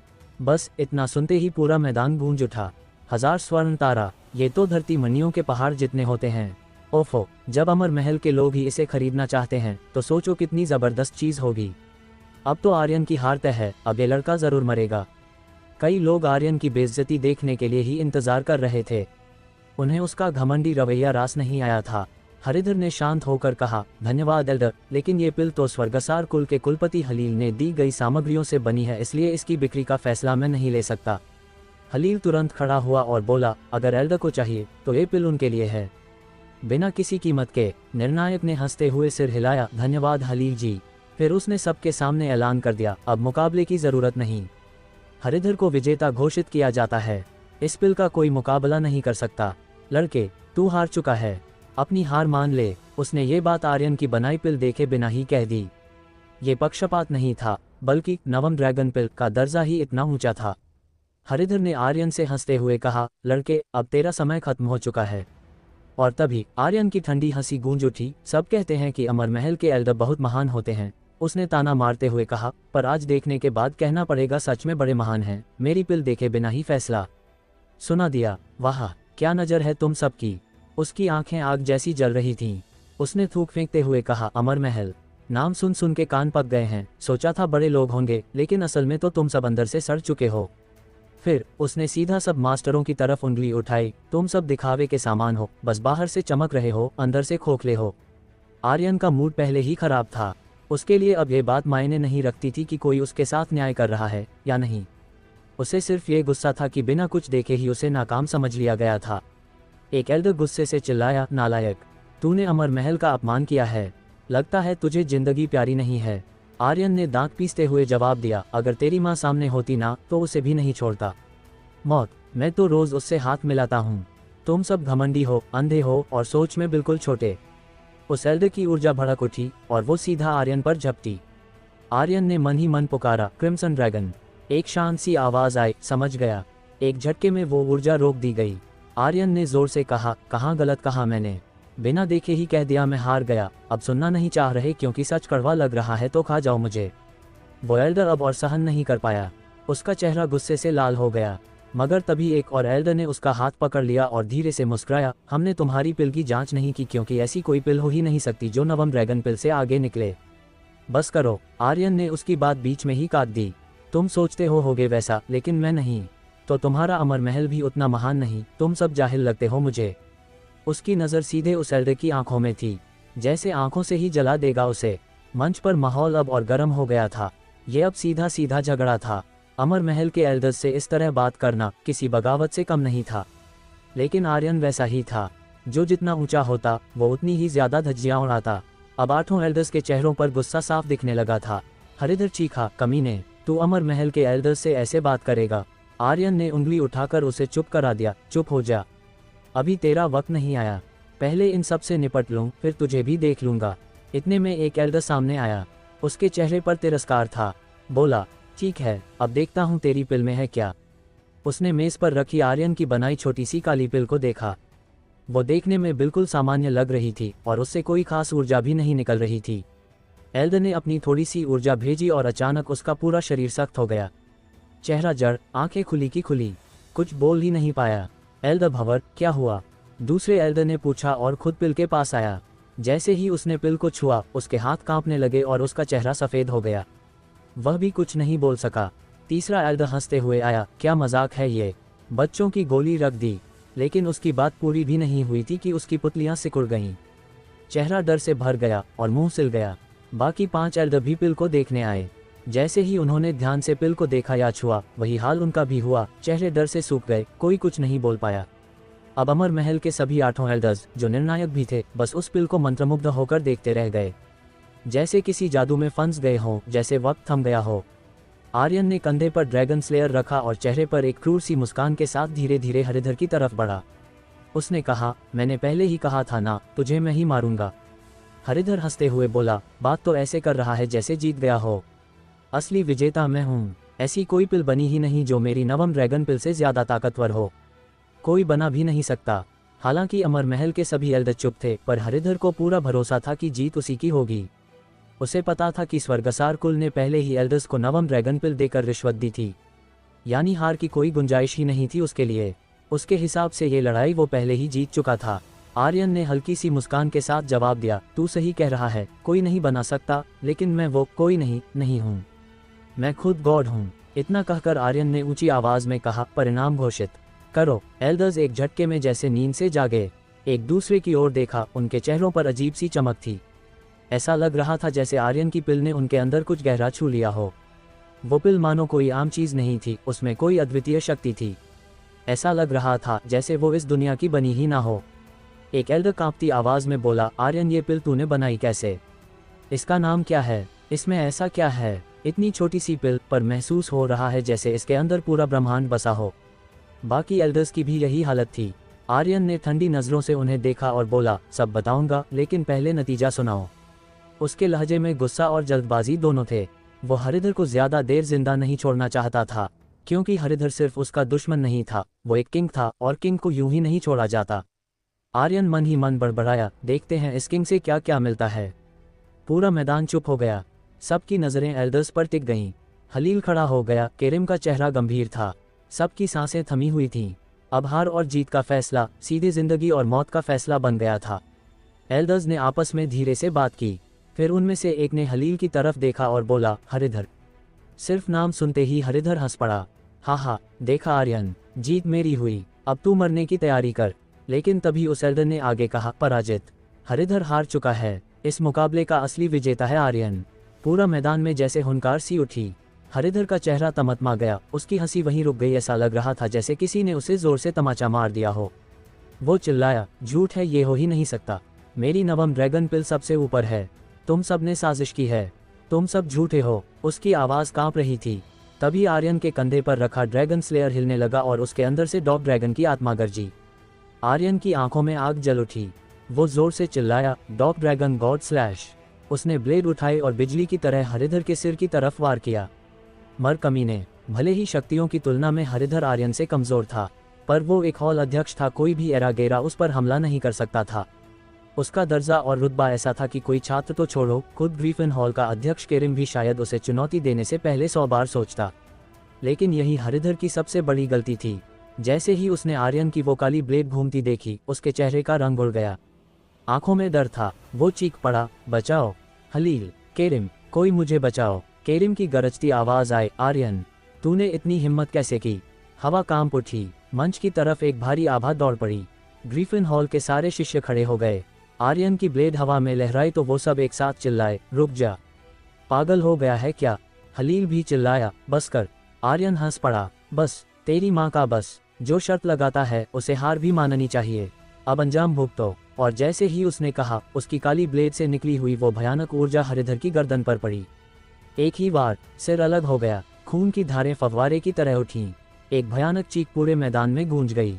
आर्यन ने केवल एक बार में हरिधर को खत्म कर दिया था। और तभी सिस्टम की आवाज गूंजी, बधाई हो आर्यन, तुमने औषधि हॉल के अध्यक्ष हरिधर को मार दिया है। तुम्हें 3 लाख एक्सपी पॉइंट्स, 12,000 अमर ऊर्जा पॉइंट्स, 10 अमर मूल्य मिले हैं। बधाई हो आर्यन, तुम्हें नवम ड्रैगन पिल का नुस्खा मिला है। बधाई हो आर्यन, तुम्हें 120 स्पिरिट पिल्स मिली है। बधाई हो आर्यन, तुम्हें अधोमुखी फनेस मिला है। बधाई हो आर्यन, तुम्हें 3 स्वर्ण तारा और 128 धरती मणि मिली है। बधाई हो आर्यन, तुमने एक मिशन सक्रिय किया है, क्या तुम इसे स्वीकार करना चाहते हो? मिशन, 18 श्रावक को खत्म करो। समय, 1 महीना। इनाम, 10 लाख एक्सपी पॉइंट्स, 30,000 अमर ऊर्जा पॉइंट्स और वॉर गॉड से जुड़ी कोई खास चीज मिलेगी। आर्यन कुछ पलों के लिए स्तब्ध रह गया। 18 श्रावक, ये क्या है? सिस्टम ने कोई स्पष्ट जानकारी नहीं दी थी। तभी उसके दिमाग में एक बात कौंधी, वो लाल रंग का निशान जो हरिधर और अन्य सभी हॉल अध्यक्षों के सिर पर चमक रहा था। 18 श्रावक, 18 हॉल अध्यक्ष, मतलब मुझे इन 18 हॉल अध्यक्षों को मारना है। वाह, आर्यन की आंखें चमक उठीं। बस अब तो एक एक को कुचल डालूंगा। अधोमुखी फनेस को खाते समय पूर्वज रुद्रदेव के चेहरे पर संतुष्टि का भाव था, जैसे दशकों भूखा कोई अपना मनपसंद खाना खा रहा हो। अच्छी चीज, वाह, मजा आ गया। उसी समय केरिम गगन से कूदता हुआ जमीन पर आ गिरा। उसकी आंखों में भयंकर गुस्सा था। उसने आर्यन की ओर उंगली उठाई, तूने एक हॉल अध्यक्ष की हत्या की, तुझे कुछ भी डर नहीं? आर्यन ने हल्की मुस्कान के साथ जवाब दिया, भाई डरता नहीं किसी से, जो करना है कर ले। ओ बुरा लगा, अगर लगा तो आ चबा ले मेरा। उसकी आंखों में चुनौती थी और होठों पर नफरत की मुस्कान। आसमान तक लहराती गुस्से की आग केरिम की आंखों में बस वही था, घात, अपमान और प्रतिशोध। आर्यन हद से ज्यादा बेपरवाह हो चुका था, ठीक उसी तरह जैसे कुछ समय पहले हरिधर था, जिसका गुस्सा अंततः उसी के विनाश का कारण बना। और तभी एक के बाद एक करके दर्जन भर से अधिक अध्यक्ष मंच पर उतरे। उनकी आंखों में एक ही बात थी, आर्यन का खात्मा। मगर आर्यन की मुस्कान जरा भी नहीं डगमगाए। उसकी आंखें चमकी, होठों पर हल्की सी मुस्कान आई, जैसे कोई शिकारी शिकार के झुंड को एक साथ आता देख आनंदित हो उठा हो। क्या बात है? उसकी आवाज गूंज उठी, सब एक साथ आना चाहते हो? तो आओ, सब आओ। क्या मैं डरने वालों में से लगता हूँ तुम्हें? एक साथ हमला करो, मुझे यही पसंद है। उसके दिल की गहराई में एक खुशी की लहर दौड़ गई। अगर ये सब एक साथ आएं तो इन सभी को एक ही बार में निपटाया जा सकता है और इसी के साथ अभी अभी मिला मिशन तुरंत पूरा हो जाएगा। लेकिन ठीक उसी समय अमर महल के एक एल्डर ने खांसते हुए धीरे से कहा, जो शर्त लगाता है उसे हार भी माननी होती है। इस लड़के ने कोई गलत काम नहीं किया। अगर किसी को दोष देना है तो हरिधर को दो, वो खुद अयोग्य था। एक साधारण छात्र से हार गया और वो भी औषधि कौशल में, मरने लायक ही था। दूसरे एल्डर ने तिरस्कार से कहा। केरिम की आंखों की ज्वाला कुछ पल को बुझ गई, जैसे किसी ने लावा को पानी से दबा दिया हो। उस गुस्से की आग को उन दो वाक्यों ने कुचल दिया। उसने संयम से कहा, एल्डर, अगर कोई हॉल अध्यक्ष सार्वजनिक रूप से मारा जाएगा तो सप्तचक्र महाविद्यालय की साख पर गहरा असर पड़ेगा। अगर प्रतिष्ठा की इतनी चिंता है तो पहले न्याय करना सीखो। ये मत सोचो कि हम कुछ नहीं जानते। एक और एल्डर ने नाक से कुड़ी। केरिम चुप हो गया। उसने चुपचाप पीछे बैठे हलील की ओर देखा, जो आंखें मूंद कर शांत बैठा था, मानो उसका इस सब से कोई लेना देना ही नहीं। क्या इन एल्डर्स को स्वर्गसार कुल ने खरीद नहीं लिया था? फिर ये आर्यन के पक्ष में क्यों बोल रहे थे? इस बात से वो उलझन में था। सबसे हैरानी वाली बात यह थी कि हलील भी केरिम की कोई मदद नहीं कर रहा था। असल में नावेद ने उसे कोई गुप्त संदेश भेजा था। क्या था वो? किसी को नहीं पता। शायद सिर्फ नावेद को ही मालूम था। आर्यन को भी इसके बारे में कुछ नहीं पता था, पर जल्दी ही उसे समझ आ गया कि इसके पीछे भी बुर्जुग सर्गेश्वर का ही हाथ है। उसने ऊपर आसमान की तरफ देखा, जैसे वहां कोई छुपी हुई शक्ति उसे देख रही हो। उसके मन में हल्की सी चालाक मुस्कान आ गई। लगता है तुझे मेरी ज़रूरत अब भी है, तो ठीक है, मैं भी तुझे इस्तेमाल करूंगा। देखता हूँ तेरी सहन शक्ति कितनी है। फिर वो वापस केरिम की ओर मुड़ा। सुना तुमने? उसकी आवाज़ तेज थी लेकिन शांत। अगर शर्त लगाई है तो हार भी माननी चाहिए। अगर कुछ दिक्कत है तो सामने आओ और मुकाबला करो। केरिम की आंखों में जुगनुओं जैसा कंपन हुआ। तू समझता है मैं तुझसे डरता हूँ? कहाँ वो एक 7वें लेवल का मूलवीर और सामने खड़ा था एक रक्तवीर। केरिम के डरने का सवाल ही नहीं उठता था। लेकिन आर्यन कुछ और ही देख रहा था। उसकी नज़र बहुत बारीकी से हर एक चेहरे, हर एक सिर को जैसे पड़ रही थी। अभी कुछ देर पहले सभी हॉल अध्यक्षों के सिर पर जो चिन्ह थे वो अब गायब थे सिवाय एक के। अचानक उसकी आंखें सिकुड़ गईं। भीड़ के पीछे खड़े एक हॉल अध्यक्ष के सिर के ऊपर चमकता हुआ निशान तैर रहा था। फीनिक्स हॉल का अध्यक्ष अनुराज। आर्यन वहीं ठहर गया। उसकी आंखों में एक नई चमक आ गई। उसने केरिम की तरफ देखा और बोला, अगर तुझमें डर नहीं है तो आ जा। पिछली बार तेरा हॉल बच गया था, इस बार ये काम निपटा लेते हैं। फिर उसकी आवाज़ और ऊंची हुई। अभी कुछ देर पहले तो कोई रीवा को अग्निपंथ ब्लडलाइन की वजह से घुटनों पर लाना चाहता था, है ना? कोई उसकी शक्ति को छीनना चाहता था, उसे मार देना चाहता था। तू ही था ना वो? अब तेरा ही नंबर पहले है। आर्यन ने सीधा अनुराज की तरफ इशारा कर दिया। अनुराज का चेहरा सख्त हो गया। उसकी आभा अचानक तेज हो उठी। उसने गुस्से से कहा, आर्यन, तेरा घमंड अब हद से बाहर जा रहा है। ये मत भूल कि तू फॉर्मेशन तोड़ने और हरिधर को हराने से कोई बड़ा योद्धा नहीं बन गया है। अभी तू मेरे स्तर तक पहुंचा भी नहीं है। लड़ाई चाहिए तो 2 दिन बाद होने वाली व्यक्तिगत रैंकिंग की प्रतियोगिता में आ जाना। अगर हिम्मत है तो वहां जाकर किसी भी शीर्ष योद्धा या हॉल अध्यक्ष को चुनौती दे देना। उसकी आवाज़ में ठंडक नहीं, बर्फीला तेज था। तब तुझे पता चलेगा कि मानव और दानव में क्या फ़र्क होता है। इस प्रतियोगिता में जो पहले स्थान पर आता था उसे किसी को भी चुनौती देने की इजाज़त थी, यहाँ तक हॉल अध्यक्षों को। और अगर कोई हॉल अध्यक्ष को हरा दे तो उसका पद भी ले सकता था। और अगर कोई सारे 18 अध्यक्षों को हरा दे तो वो प्रधानाचार्य भी बन सकता था। आर्यन के चेहरे पर फिर वही ढीली मुस्कान आ गई। ठीक है, समझ गया। तब तक तुम सब अपनी जांघें धोकर तैयार रहो, मैं आ रहा हूं तुम सबको कुचलने। इतना बोलकर वो सीधा मंच से नीचे उतर गया। उसने एक बार भी पीछे मुड़कर नहीं देखा। उसका घमंड स्वर्ग फाड़ता लग रहा था। अनुराज ने दांत पीसते हुए कहा, जब वक्त आएगा तुझे मौत का मतलब समझा दूंगा। सभी 18 हॉल अध्यक्ष और अमर महल के 8 एल्डर्स बस उसे जाते हुए देख रहे थे। पूरा मैदान हल्ला करने लगा। क्या कमाल का लड़का है यार ये। घमंड की मूरत है ये बंदा, लेकिन ताकत देखो इसकी। इतना तेज, इतना बेखौफ। मेरे शरीर में तो झंझनाहट सी दौड़ रही है इसे देखकर। ये लड़का तो रीवा के लिए 18 अध्यक्ष और एल्डर्स तक को ललकार रहा है। ऐसा कौन करता है? ये दक्षिणी क्षेत्र से आया है क्या? क्या ये सिंह परिवार से है? लोग आर्यन के इस अंदाज पर फिदा हो गए थे। उसे लड़ते देखना जैसे कोई पुराना घाव ठीक हो रहा हो। एक अजीब सा सुकून मिल रहा था। अमर महल के कुछ एल्डर्स चिल्लाए, तुमने ये पिल बनाई कैसे? इसमें इतनी ज्यादा शक्ति कहाँ से आई? आर्यन, जवाब तो दो। आर्यन रुका नहीं, बिना मुड़े कहा, जानना है तो 3 दिन बाद शिवगिरी संघ की नीलामी में आ जाना। वहां सब पता चल जाएगा। नीलामी? शिवगिरी संघ की, अरे अभी टोकन ले आओ, मैं तो ये पिल जरूर खरीदने वाला हूँ। जो पिल अमर महल के एल्डर्स को भी चौंका दे, जो नवम ड्रैगन पिल से भी ज्यादा ताकतवर हो, चाहे खरीदूं ना खरीदूं, देखना तो बनता है। और देखते ही देखते शिवगिरी संघ फिर से सबकी जुबान पर आ गया। मेघना ने मन ही मन चैन की सांस ली। अब जब आर्यन ने इतना धमाल मचा ही दिया था तो उसकी अगली योजना भी तैयार थी। इस दौरान अमर महल के एक गुप्त कमरे में धर्मनाथ की परछाई बुर्जुग सर्गेश्वर के सामने खड़ी थी। गुरुदेव, मैं समझ नहीं पाया, आप तो आर्यन को सबक सिखाना चाहते थे ना। वो समझ नहीं पा रहा था कि क्यों उन्होंने हरिधर को मरने दिया, क्यों अमर महल के 8 एल्डर्स ने आर्यन की जीत घोषित की। ये तो दबाना हुआ ही नहीं। दिन की प्रतियोगिता खत्म हो चुकी थी। पागल दरिंदे टीम अब शीर्ष 16 में पहुंच चुकी थी और अगले दिन उनका मुकाबला शीर्ष 4 में जाने के लिए होना था। लेकिन असली लड़ाई अब शुरू होने वाली थी। अगले दौर में जिनसे टक्कर थी वो थी मुख्य 4 हॉल्स की शीर्ष टीमों से। अब चीजें वाकई मुश्किल होने वाली थीं। आज जो कुछ मंच पर हुआ उसने आर्यन को सोचने पर मजबूर कर दिया था। उसे ये बिल्कुल अंदाजा नहीं था कि सारे हॉल अध्यक्ष इतने गिरे हुए और चालाक हो सकते हैं।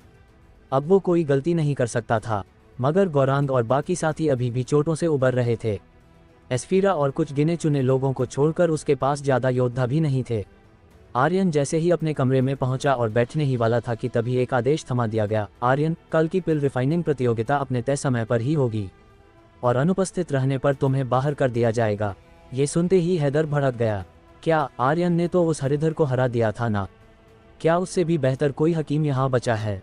संदेश लाने वाला शिष्य बोला। वो मुकाबला बस एक निजी द्वंद्व था, इससे ये तय नहीं होता कि वही विजेता है।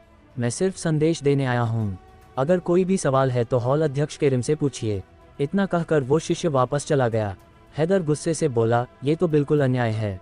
मंच पर तो ऐसा कुछ नहीं कहा गया था, खुला अत्याचार है ये। तोफेल ने सिर झटकते हुए कहा, ये तो हमें नीचा दिखाने के लिए कुछ भी करेंगे। यहाँ कभी कुछ सही तरीके से हुआ है क्या? ये महाविद्यालय तो अपनी पहचान ही खो चुका है। औजा ने भी गंभीर आवाज में कहा, सप्तचक्र महाविद्यालय का हर इंसान अब आर्यन को ही निशाना बना रहा है। फिर वो धीरे से बोली, आर्यन, क्यों ना हम इस प्रतियोगिता से ही हट जाएं? पहले ही दिन हालात ऐसे हैं तो आगे 2 दिन में क्या होगा कोई नहीं जानता। हर कदम जैसे मुश्किलों से भरा हो गया था। केरिम जैसे लोग कभी नहीं चाहेंगे कि आर्यन जीते, सच कहें तो वो उसे जीतने ही नहीं देंगे। एस्फीरा ने आर्यन की ओर देखते हुए कहा, क्यों ना हम ये महाविद्यालय ही छोड़ दें? अब यहाँ रहना ही अपमान है। ये महाविद्यालय अब पहली संस्था के नाम पर धब्बा बन चुका है। हमारी शून्य भूमि वाला महाविद्यालय इससे कहीं बेहतर था। उसकी बात पर रीवा ने भी चुपचाप सिर हिलाया। वेदिका, जो थोड़ी देर पहले ही होश में आई थी, बोली, आर्यन, क्यों ना हम सब तुम्हारे साथ दक्षिण तरंग महाद्वीप वापस चलें?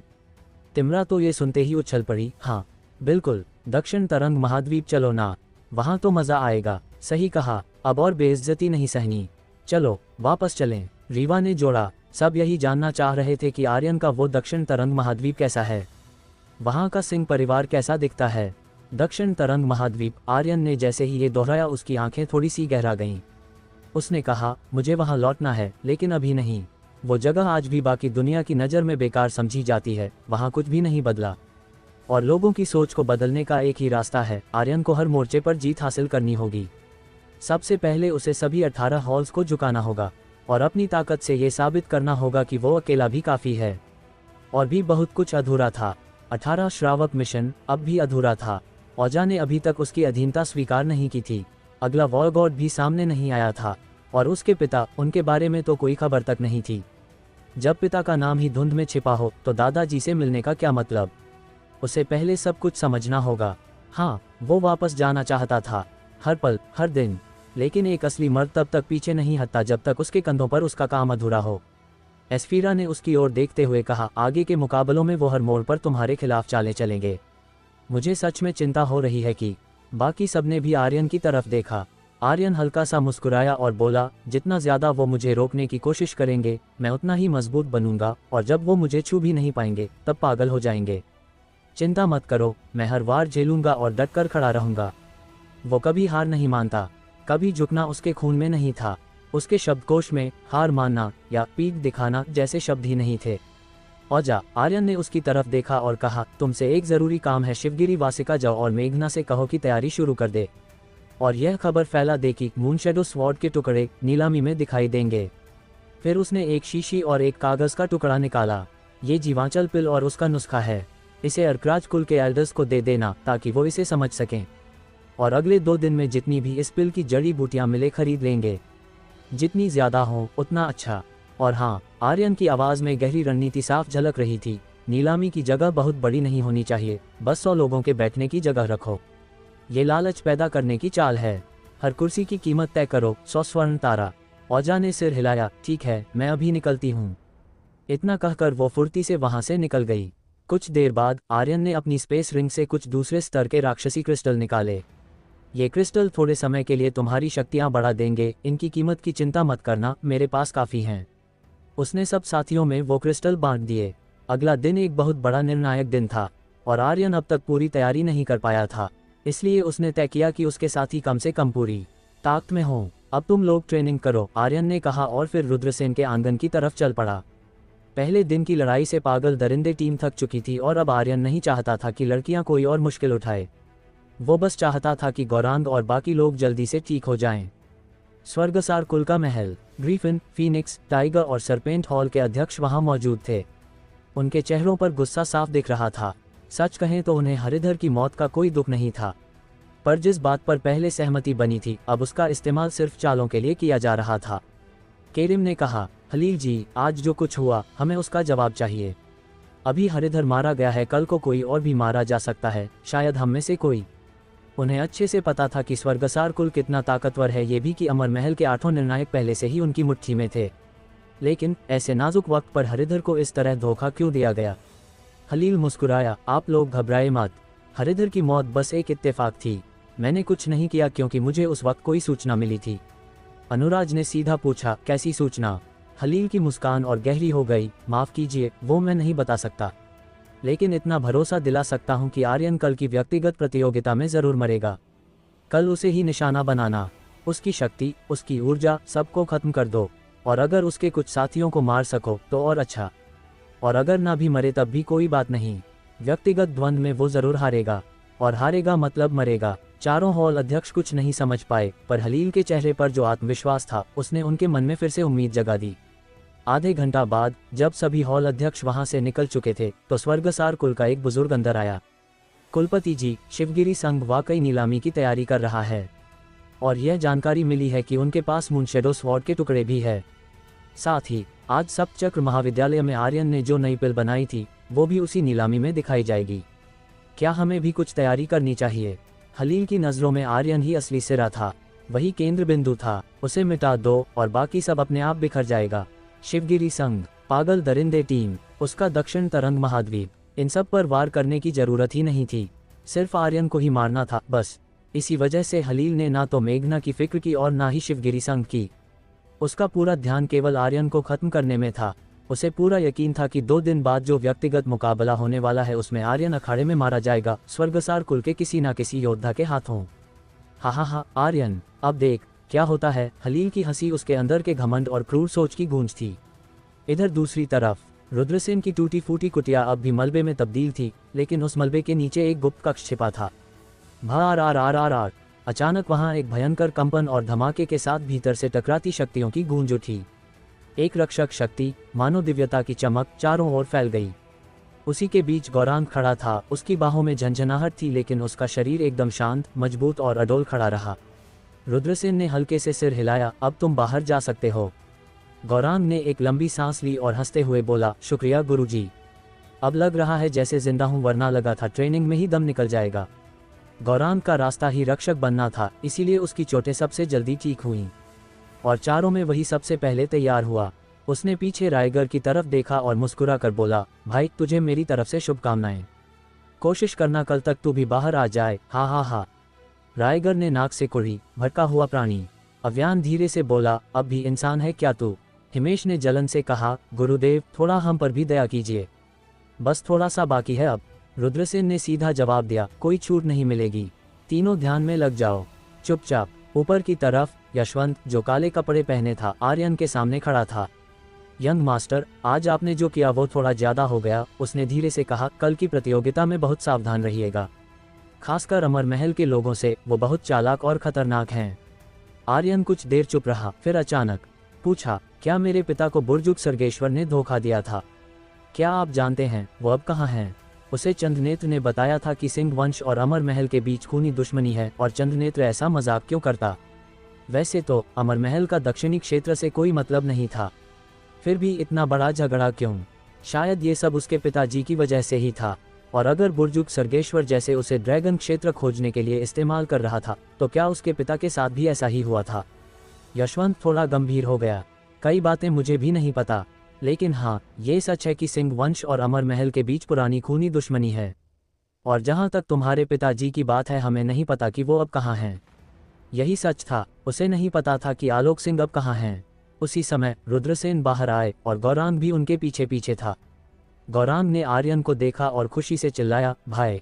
आर्यन थोड़ा हैरान हुआ, फिर रुद्रसेन की ओर देखा। एल्डर, इसकी हालत कैसी है? रुद्रसेन मुस्कुरा दिया, ये मोटा बच्चा तो गजब का है, इसकी शक्तियां बहुत खास हैं, कोई मामूली मूलवीर तो इसका कुछ नहीं बिगाड़ सकता। इसकी रक्षक शक्ति कमाल की है। गौरांग ने सीना फुलाकर कहा, अब देखना, सबको धूल चटा दूंगा, हा हा हा। रुद्रसेन ने एक झापड़ मारा और गुस्से में बोला, किस बात का घमंड कर रहा है तू? ओह! गौरांग ने सिर पकड़ लिया। वहां तुरंत एक बड़ा सा उभार आ गया था। वो दर्द से कराहते हुए बोला, गुरुजी, क्या आप हर बार अचानक मारना बंद नहीं कर सकते? रुद्रसेन ने दपट कर कहा, यही तेरी सबसे बड़ी कमी है, हर वक्त चौकन्ना रहना सीख। जरा सी भी चूक की तो नुकसान तेरा ही होगा। जिस दिन तू हमेशा सतर्क रहना सीखेगा उसी दिन तुझे अपनी असली ताकत का अंदाजा होगा। थोड़ा रुककर उसने फिर कहा, तेरी रक्षा शक्ति सच में काबिले तारीफ है। आम मूलवीर स्तर के योद्धा तेरा कुछ नहीं बिगाड़ सकते, लेकिन चारों प्रमुख हॉल के हॉल अध्यक्ष तुझे एक पल में धूल चटा सकते हैं। घमंड करना है तो कर, लेकिन उन लोगों के सामने बिल्कुल मत करना। गौरांग की ताकत सच में अलग लेवल की थी। ऐसा योद्धा जो एक मूलवीर का हमला भी झेल सके, ऐसा शायद कहीं नहीं मिलता। अभी की स्थिति में पागल दरिंदे टीम को ऐसे ही एक रक्षक की जरूरत थी। गौरांग की वापसी एक वरदान जैसी थी और आर्यन को उसकी सबसे ज्यादा जरूरत थी। गौरांग बड़बड़ाया, समझ गया गुरुजी, पर क्या आप भावुक बुढ़ियों की तरह बातें करना बंद नहीं कर सकते? मर्द को तो घमंड शोभा देता है, मेरे मास्टर को ही देख लो। लेकिन वो बोल ही रहा था कि धप। रुद्रसेन ने फिर से सिर पर चपत मारी। आह गुरुजी, ये तो हद है, बार बार छिपकर वार कर रहे हैं आप। अब सिर की दूसरी तरफ भी सूजन आ गई थी। दर्द से बिलबिलाता हुआ गौरांग वहां से दूर भाग गया और मन में बोला, मैं इस बूढ़े सनकी के साथ ज्यादा दिन नहीं रह पाऊंगा। रुद्रसेन ने घूरते हुए कहा, अभी जो कहा था भूल गया क्या? अगली बार घमंड करने की कोशिश करके देख। गौरांग की सारी बहस बेकार थी। उसकी ताकत रुद्रसेन के सामने कुछ भी नहीं थी। सिर्फ एक दिन में रुद्रसेन और यशवंत की शक्तियों में भी जबरदस्त बढ़त आई थी, और इसका पूरा श्रेय जाता था आर्यन की दी हुई जीवांचल पिल को, जिसने उनकी चेतना के नए रास्ते खोल दिए थे। रुद्रसेन अब आर्यन के पास आया और गंभीर आवाज में बोला, तूने पक्का सोच लिया है कि प्रतियोगिता में आगे जाना है? आर्यन ने सिर हिलाया, कोई मुझे, आर्यन को, उसके रास्ते से नहीं हटा सकता। जो काम मेरे पिता अधूरा छोड़ गए थे उसे मैं पूरा करूंगा। रुद्रसेन ने एक गहरी सांस ली और बोला, मुझे पता है तुझे समझाना बेकार है, लेकिन एक बात याद रखना, तुझे सिर्फ 18 हॉल के अध्यक्षों से ही नहीं, अमर महल के बड़े बड़े घमंडी एल्डर्स से भी भिड़ना होगा। इसलिए दिमाग से तैयार रहना। गौरांग ने हैरानी से कहा, मतलब इतनी बड़ी लड़ाई? ये तो पूरे संगठित जगत को दुश्मन बना लेना हुआ। फिर उसी अपने अंदाज में मुस्कुराया, क्या बात है, सिर्फ 2 महीने में सब कुछ कितना बदल गया। अच्छा हुआ मैं समय पर लौट आया। आर्यन बस बोला, मैं सतर्क रहूंगा। तभी रुद्रसेन को कुछ याद आया और उसने एक चेतावनी दी, और सुन, अखाड़े में जो फॉर्मेशन है अब उस पर सीधे हमला मत कर देना। पिछली बार तूने जो फॉर्मेशन तोड़ी थी वो 5वीं श्रेणी की थी, अब वो लोग उसे उससे भी ज्यादा मजबूत बना देंगे। अगर उसे तोड़ना है तो उस इंसान को ढूंढ जो उसे नियंत्रित कर रहा हो। आर्यन कुछ पल चुप रहा, फिर खुद से बड़बड़ाया, ये बात तो मुझे पहले ही समझ आनी चाहिए थी। इसके बाद उसने अपने पिता के बारे में पूछा, लेकिन रुद्रसेन ने बस इतना कहा, तेरे पिता ध्यान में लीन थे, शायद अब तक वो बाहर भी आ गए हों, शायद बहुत जल्दी दोनों आमने सामने होंगे। आर्यन के मन में हलचल थी। उसने अपने पिताजी को कभी देखा नहीं था, कोई साफ तस्वीर नहीं थी। शायद अब पहली बार आमना सामना होने वाला था। फिर आर्यन और गौरांग दोनों आंगन से बाहर निकलने लगे। पीछे से रुद्रसेन ने चिल्लाकर कहा, मोटे, मेरी बात याद रखना। गौरांग ने बिना पलटे जवाब दिया, ठीक है बूढ़े गुरुजी। आर्यन ने पूछा, क्या कहा उन्होंने? गौरांग ने सिर खुजाते हुए हंसकर कहा, कुछ नहीं, ऐसे ही बड़बड़ा रहे थे। असल में गौरांग ही आर्यन का असली रक्षक था। वो अपनी जान दांव पर लगाकर भी आर्यन को हर मुसीबत से बचाने को तैयार था। अगला दिन हॉल प्रतियोगिता का दूसरा दिन। इस बार जब आर्यन और उसकी पागल दरिंदे टीम द्वार पर पहुंची तो वहां खड़े दोनों द्वारपाल उनको देखकर डर गए। उन्होंने नजरें नीचे कर ली, कुछ बोलने या रोकने की हिम्मत नहीं हुई। आर्यन बिना रुके सीधे अपनी टीम के साथ मैदान में दाखिल हो गया। लोगों में खुसर फुसर शुरू हो गई। देखो देखो, वो आ गया। हाँ वही है जिसने कल फॉर्मेशन 4 दी थी और औषधि हॉल के हॉल अध्यक्ष हरिधर को भी ढेर कर दिया था। आज तो पिल बनाने का मुकाबला भी है और टीम मुकाबला भी। और सुन, आज की फॉर्मेशन पहले जैसी नहीं है। अब तो मूलवीर स्तर के लोग भी उसे नहीं तोड़ सकते। इस बार इन्हें पिछली बार जितनी आसानी नहीं मिलेगी। सामने की टीमें भी कम नहीं हैं, सब खतरनाक हैं। जैसे ही आर्यन ने मैदान में कदम रखा, पूरा जमावड़ा उसकी तरफ देखने लगा। अब उसका नाम हर कोने में गूंज रहा था। सबके मुंह पर उसी की चर्चा थी। गौरांग पीछे पीछे चलते हुए मुस्कुराया, बोला, मास्टर, सब तुम्हें ही देख रहे हैं। आर्यन ने शांत आवाज में कहा, जल्द ही तुझे भी देखने लगेंगे। गौरांग हंस पड़ा, मुझे तो बस इतनी दुआ चाहिए कि कुछ लड़कियां भी देख लें। तिमरा ने दर्शक दीर्घा की तरफ इशारा किया, देख, वो जो 300-400 किलो वाली लड़की है ना, वो तुझे देख रही है, उसकी आंखें चमक रही हैं, लगता है तुझ पे फिदा हो गई है। तू और वो क्या जोड़ी बनेगी? नाम रखेंगे भैंस जोड़ी। सब जोर से हंसने लगे। गौरांग ने भी हंसते हुए जवाब दिया, अगर मुझे प्यार करना ही होगा तो नक्षत्र नगर की सबसे सुंदर लड़की से करूंगा, समझी? कुछ देर बाद आर्यन की टीम को फिर वही पुराना कचरे का ढेर मिला बैठने के लिए। गौरांग चौंक गया, उसे नहीं पता था कि कल क्या हुआ था।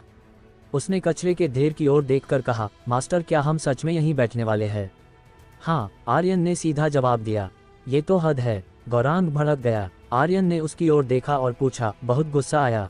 गौरांग बोला, गुस्सा? मैं तो उनके खानदान पलट दूं अभी।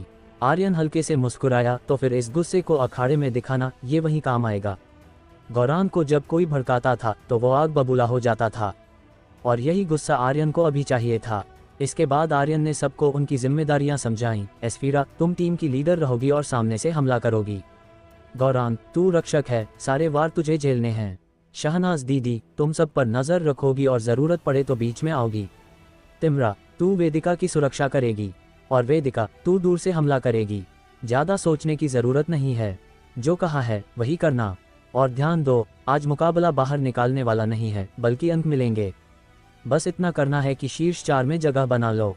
अगर कोई टीम बहुत ज्यादा खतरनाक लगे, तुरंत हार मान लेना, बेवकूफ़ी मत करना जैसा कल हुआ था। आर्यन ने सबकी आंखों में देखकर कहा, मुकाबला जरूरी है, पर तुम सब मेरे लिए उस मुकाबले से भी ज्यादा जरूरी हो। औजा, रीवा, हैदर, तुम तीनों मदद के लिए तैयार रहना। उसने औजा की ओर देखा। औजा की नजरें एक बार फिर अमर महल के एल्ड पर अटक गई थीं। उसकी मुट्ठियां कस चुकी थीं। आर्यन ने धीरे से कहा, मुझे पता है तुम क्या सोच रही हो, तुम्हें मौका मिलेगा।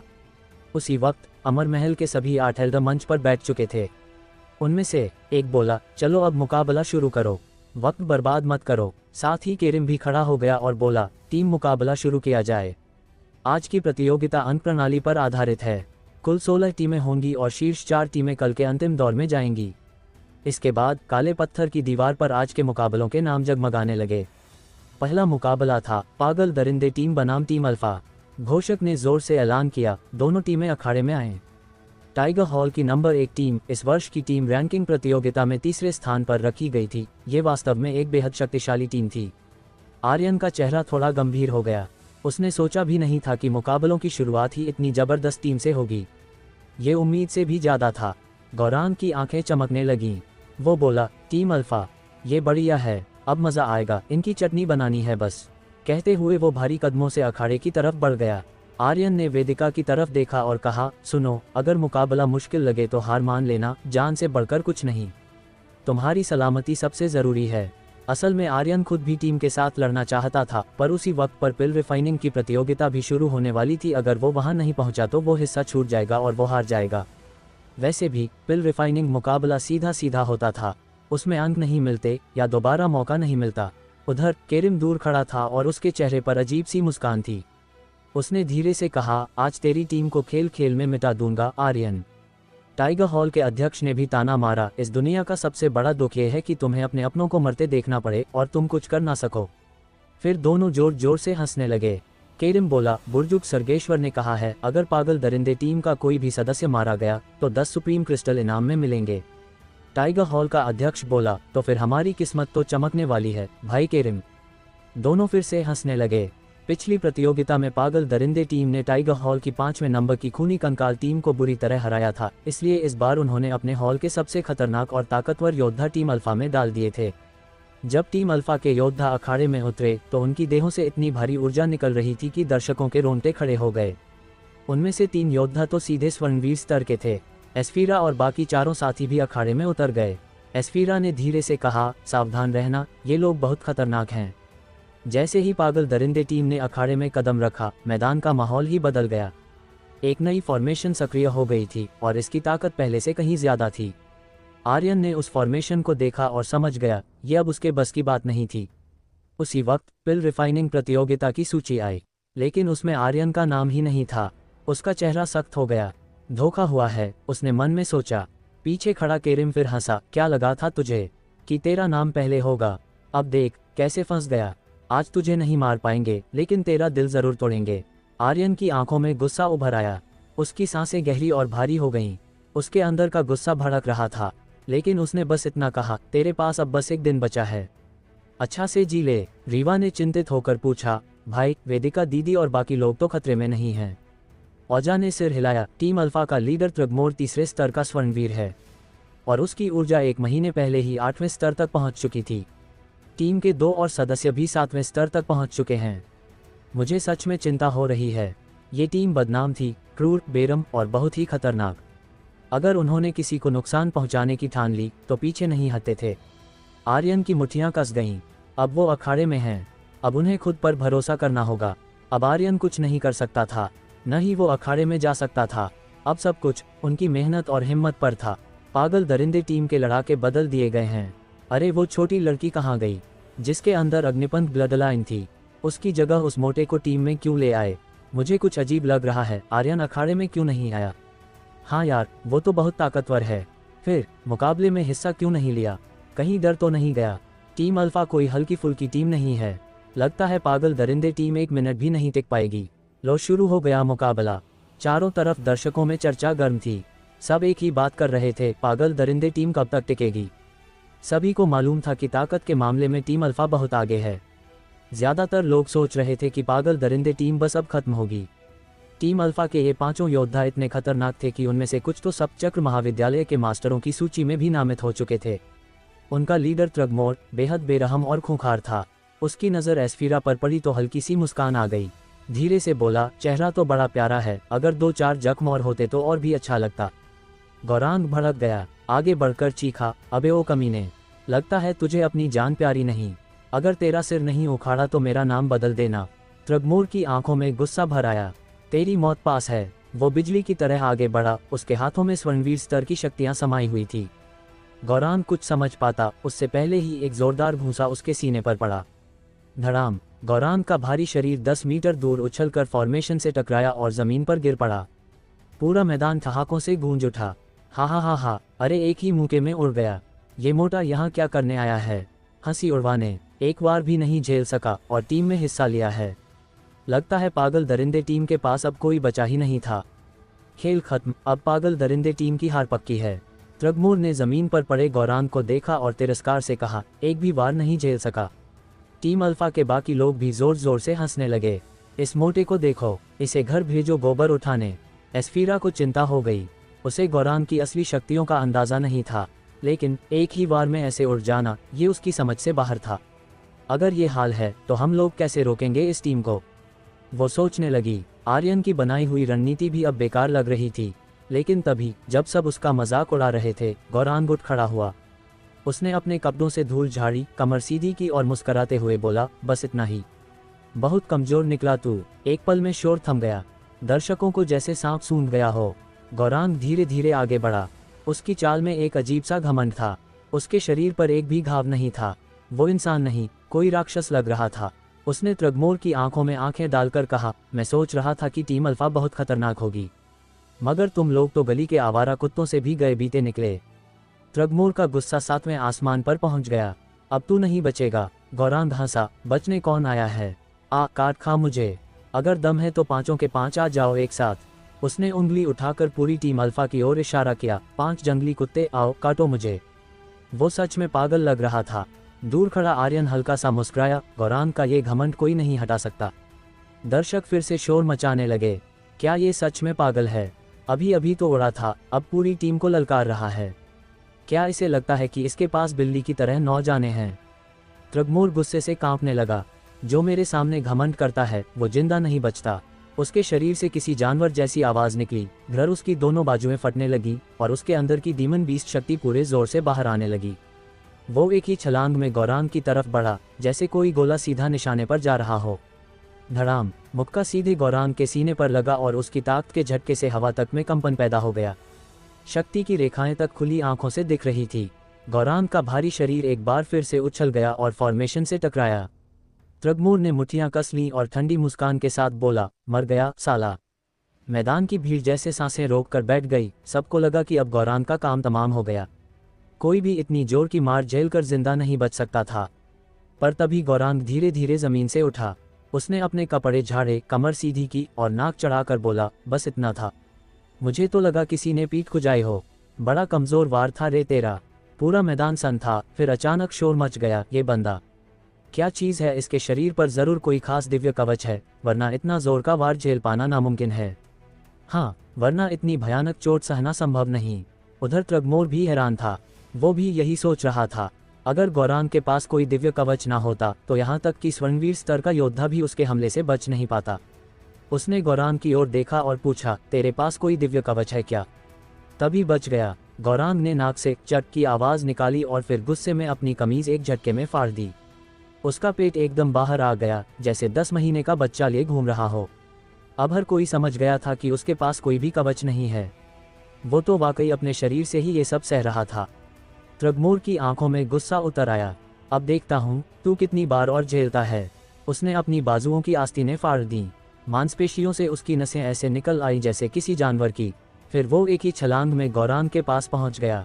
एक और मुक्का। गौरांग फिर हवा में उछला, लेकिन जमीन पर गिरते ही फिर से बोला, तूने सुबह कुछ खाया नहीं क्या? तुझसे ज्यादा शक्ति तो दूध पीते बच्चे में होती है। गुस्से में त्रगमोर की आंखें लाल हो गईं। उसका ऊपरी शरीर अचानक पूरी तरह डीमन बीस्ट में बदल गया। उसने एक के बाद एक लगातार वार करने शुरू कर दिए। मुंके पे मुंके, हर एक जमीन हिला देने वाला। गौरांग को कभी आसमान में उछालता तो कभी जमीन पर पटकता रहा।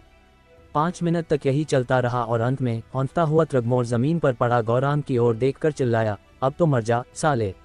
लेकिन गौरांग ने आंखें मसलते हुए करवट बदली और एक उबासी के साथ अंगड़ाई लेते हुए कहा, हो गया तेरा खेल। अभी कुछ देर और मारता तो नींद बढ़िया आती। पूरा मैदान चुप हो गया। किसी को समझ नहीं आ रहा था कि ये लड़का आखिर बना किस चीज़ से है। इतने घातक हमले, इतनी मार और फिर भी चेहरे पर मुस्कान। किसी भी आम इंसान का कब का खेल खत्म हो जाता। वो दृश्य सामान्य तो बिल्कुल नहीं था। ना ही तो त्रगमोर ने पहले कभी इतना विचित्र इंसान देखा था, न ही ऐसी स्थिति का अनुभव किया था। वो मोटा लड़का मरता ही नहीं था। और तो और जब उसे पीटा जा रहा था उसके चेहरे पर एक अजीब सी संतुष्टि थी, जैसे वो पिटाई का लुत्फ उठा रहा हो। उसका पूरा हाव भाव यही कह रहा था कि उसे इसमें मज़ा आ रहा है। ये कोई मानसिक रोगी है क्या? लोगों ने सोचा। मगर मसला ये नहीं था कि उसे मज़ा आ रहा था। असली बात ये थी कि उसके शरीर पर एक खरोंच तक नहीं आई थी। ऐसा बचाव, ऐसा शरीर, ये कौन सी ताकत थी? त्रगमोर ने गुस्से में जोर से सांस ली, पर उसके मुंह से खून निकल आया। उसकी कमर झुक गई और वो जमीन पर गिर पड़ा। दर्शक का दीर्घा में केरिम भौहें सिकोड़कर राफेल से बोला, ये मोटा, क्या ये तुम्हारे हॉल का है? इसका असली इतिहास क्या है? राफेल का चेहरा गंभीर हो गया। उसने धीरे से कहा, जब से ये लड़का मेरे गरुड़ हॉल में आया है मैं बस इसे सजा ही देता रहा। इसने एक दिन भी ठीक से साधना नहीं की। मुझे सिर्फ इतना पता है कि ये शिवांश परिवार से है, लेकिन ये आज जो बन गया है इसका जवाब मेरे पास भी नहीं है। फिर वो थोड़ा रुका और बोला, लेकिन एक बात पक्की है। राफेल ने सालों तक रक्षक शक्तियों की साधना की थी। वो जानता था दुनिया की सबसे बड़ी ताकत होती है बचाव। अगर तुम मरते नहीं हो तो दुनिया की कोई ताकत तुम्हें हरा नहीं सकती। उसने गौरांग की लड़ाई ध्यान से देखी थी। उसकी रक्षा शक्ति किसी आम इंसान जैसी नहीं थी और शायद ये भी उसकी पूरी ताकत नहीं थी। राफेल ने गंभीर आवाज में कहा, उसकी जो रक्षा शक्ति है वो कुछ और ही स्तर की है। मुझे तो नहीं लगता कि तुम्हारी टीम का कोई भी योद्धा उसे तोड़ पाएगा। ये सुनकर टाइगर हॉल के अध्यक्ष का चेहरा उतर गया। उसने गुस्से से राफेल को घूरा और बोला, मतलब तुम कहना चाह रहे हो कि मेरी बनाई टीम एक मोटे से नहीं जीत सकती, वो भी एक साधारण रक्तवीर से? उसे ये बात सीधी सीधी अपनी बेइज्जती लगी। राफेल ने शांत लहजे में जवाब दिया, अगर साफ साफ कहूँ तो हाँ, वो मोटा उन सब पर भारी पड़ेगा। उसकी रक्षा इतनी ज्यादा मजबूत है कि तुम्हारी टीम उसे छू भी नहीं पाएगी। टाइगर हॉल के अध्यक्ष का गुस्सा 7वें आसमान पर पहुंच गया। उसकी आंखें गुस्से से जलने लगी। दुनिया में सबसे बड़ी रक्षा है हमला। ऐसा कोई कवच नहीं जो तोड़ा ना जा सके। राफेल ने ठंडे स्वर में कहा, ये बात अब मान ही लो, तुम्हारी टीम उस पर असर नहीं कर पाएगी। ये सुनते ही टाइगर हॉल के अध्यक्ष के चेहरे पर एक अजीब सी घिनौनी मुस्कान फैल गई। तभी केरिम ने माहौल को भांपते हुए बोला, राफेल सीधे बात करो, जीतना जरूरी नहीं है। अगर हम पागल दरिंदे टीम के कुछ लोग गिरा दें तो भी काम बन जाएगा। जीत तो दिखावा थी, असल मकसद था आर्यन को झटका देना। स्वर्गसार कुल पहले ही अपनी बिसात बिछा चुका था, असली खेल तो कल की व्यक्तिगत रैंकिंग मुकाबलों में था। राफेल बोला, सीधी बात, गौरांग को गिराना मुश्किल है, पर बाकी चारों को हराना टीम अल्फा के लिए जरा भी मुश्किल नहीं। यही पागल दरिंदे टीम की सबसे बड़ी कमजोरी है। ये सुनकर केरिम की आंखों में चमक आ गई। सही कहा, ये बात मेरे दिमाग में क्यों नहीं आई। ध्वन तो पूरी टीम का होता है, अकेले गौरांग के दम पर मुकाबला नहीं जीता जा सकता। अगर बाकी चार मर गए तो टीम हार ही जाएगी। टाइगर हॉल का अध्यक्ष तुरंत चीख पड़ा, ट्रगमोर, उस मोटे को छोड़ दे। ऐसे लगा जैसे किसी सोते को झटका लगा हो। गौरांग की जबरदस्त शक्ति देखकर ट्रगमोर गुस्से में अंधा हो गया था और असली मकसद भूल गया था। अब हॉल अध्यक्ष की बात से जैसे उसे होश आ गया। समझ गया। ट्रगमोर के चेहरे पर शैतानी हंसी फैल गई। तू चाहे जितना भी बचाव कर ले मोटे, मगर तुझमें हमला करने की ताकत है भी। बस बचाव करने वाला कभी असली योद्धा नहीं होता। असली ताकत होती है हमला करने में, और तेरा बचाव मेरे लिए एक मजाक है। इतना कहकर उसने घूरकर एस्फीरा और बाकी तीनों की ओर देखा और जहरीली आवाज में बोला, पहले इन चारों को अपन करते हैं, फिर इस मोटे की बारी आएगी। लेकिन तभी गौरांग फिर आगे बढ़ा। उसके चेहरे से मुस्कान गायब थी। वो ट्रगमोर की ओर सीधा देखकर बोला, तू कह रहा था कि मैंने अभी तक कोई हमला नहीं किया, तो चलो फिर अब दिखाता हूँ असली हमला क्या होता है। गौरांग की आंखों की चमक बदल गई। उसने अपने पैर नीचे जमीन में पहलवान की तरह गाड़ दिए, फिर दोनों हथेलियां जोड़कर अपने भीतर की ताकत को बाहर लाने की कोशिश की। उसका चेहरा सुर्ख हो गया। पूर्वज की सौगंध, अब देख मेरा, गौरांग का अंतिम हमला। हवा में अजीब सी चीखें गूंजने लगी, जैसे आत्माएं चीख रही हों। ट्रगमोर चौकन्ना हो गया। गौरांग के पिछले कारनामों ने उसे पहले ही गहरी मानसिक चोट दी थी, तो जैसे ही गौरांग की जोरदार आवाज हवा में गूंजी, उसका पूरा शरीर कांप उठा। और फिर जब सब लोग सांस रोके खड़े थे, गौरांग अचानक पलट गया और अपना पिछवाड़ा टीम अल्फा की तरफ कर दिया। फिर एक जोरदार आवाज के साथ ऐसा बवंडर छोड़ा कि धुआं तक हवा में तैरता दिखा। पूरा मैदान एक पल को सन रह गया। सबकी आंखें गौरांग पर अटक गईं। आर्यन ने मन ही मन राहत की सांस ली। भगवान का लाख लाख शुक्र है कि मैं उसके पास नहीं खड़ा था, वरना आज तो मेरी सारी इज्जत धूल में मिल जाती। मोटू, तूने कहा था ये तेरा अंतिम हमला है। तेरी तो। और तभी चारों तरफ से लोगों के ठहाके और गालियां गूंजने लगीं। भाई, तू सच में लड़ने आया है या मजाक करने? हा, मेरी तो हंसी रुक ही नहीं रही। इसने जान लगाकर गैस छोड़ी है। मैं तो कहता हूँ इसे गैस वीर का खिताब मिलना चाहिए। पूरा मैदान ठहाकों से गूंजने लगा। किसी को यकीन नहीं हो रहा था कि पागल दरिंदे टीम में ऐसा भी कोई है। औजा ने आर्यन की तरफ देखा और बोली, ये मोटू आखिर चाहता क्या है? आर्यन ने फौरन मुंह मोड़ लिया, मैं इसे जानता भी नहीं। रीवा ने मुंह दबाते हुए कहा, यह गैस तो बहुत ही खतरनाक होगी। देखो ना एस्फीरा दीदी की शक्ल, सबकी सांस जैसे रुक गई है। चूंकि अखाड़े की वायु व्यवस्था बंद थी, इसलिए अगर कोई जरा सी भी बदबू छोड़ता तो वो हवा में ही बसी रहती। और गौरांग ने तो एकदम राक्षसी स्तर की हवा छोड़ी थी। एस्फीरा का चेहरा सख्त हो गया। तिमरा, शहनाज और वेदिका की आंखें फटी रह गईं, मगर उन्होंने खुद को जैसे तैसे संभाल लिया। पर ट्रगमोर, उसकी हालत तो बिल्कुल ही बिगड़ गई। गौरांग की परम पवित्र खुशबू जैसे ही हवा में छूटी, ट्रगमोर ने गहरी सांस ले ली और ज्यादातर गैस उसी के हिस्से में गई। वो बदबू ऐसी थी जैसे किसी ने 1000 साल पुराना अचार सड़ा दिया हो। ट्रगमोर गुस्से में आग बबूला हो गया। अगर तू आज बच गया ना मोटे, तो मैं अपनी तलवार खुद पे चला दूंगा। अब वो पूरी तरह से आपे से बाहर हो चुका था। तिमरा भी गुस्से में चिल्ला पड़ी, मोटू, तू पहले बता नहीं सकता था? हमें मारने की कसम खाई है क्या? गौरांग ने सिर खुजाते हुए भोलेपन से कहा, माफ करना, पेट गलती से ढीला छूट गया और गलती से दूसरा अंतिम हमला निकल गया। बदबू इतनी आएगी सोचा नहीं था, लेकिन अब वाला असली वाला है। ठहरो जरा, अब ये कौन सा मजाक है? गलती से अंतिम हमला। इसी बीच शहनाज चिल्लाए, गौरांग बच के रहना। इस बार ट्रगमोर की आंखों में खून उतर आया था। उसकी तलवार चमक रही थी और इरादा साफ था गौरांग को बीच से चीर देने का। गौरांग, होश में आ। मोटू, पीछे हट। चारों लड़कियों ने एक साथ चिल्लाकर चेताया, पर गौरांग पर जैसे किसी की बात का असर ही नहीं हुआ। वो उसी भोली मुस्कान के साथ खड़ा रहा और नजरें फिर से उन चारों की तरफ घुमाईं। अब ध्यान से देखो, अब आ रहा है असली हमला। तो व्यूवर्स, आपको क्या लगता है क्या होगा इस नॉवल में आगे? ये जानने के लिए सुनते रहिए स्पिरिट वर्ल्ड के अगले चैप्टर सिर्फ और सिर्फ हमारे चैनल रोज बस पर। और हाँ, अगर चैप्टर पसंद आया हो तो लाइक और कमेंट ज़रूर कर देना। इससे मुझे भी अगले चैप्टर्स को अपलोड करने में मज़ा आता है। धन्यवाद।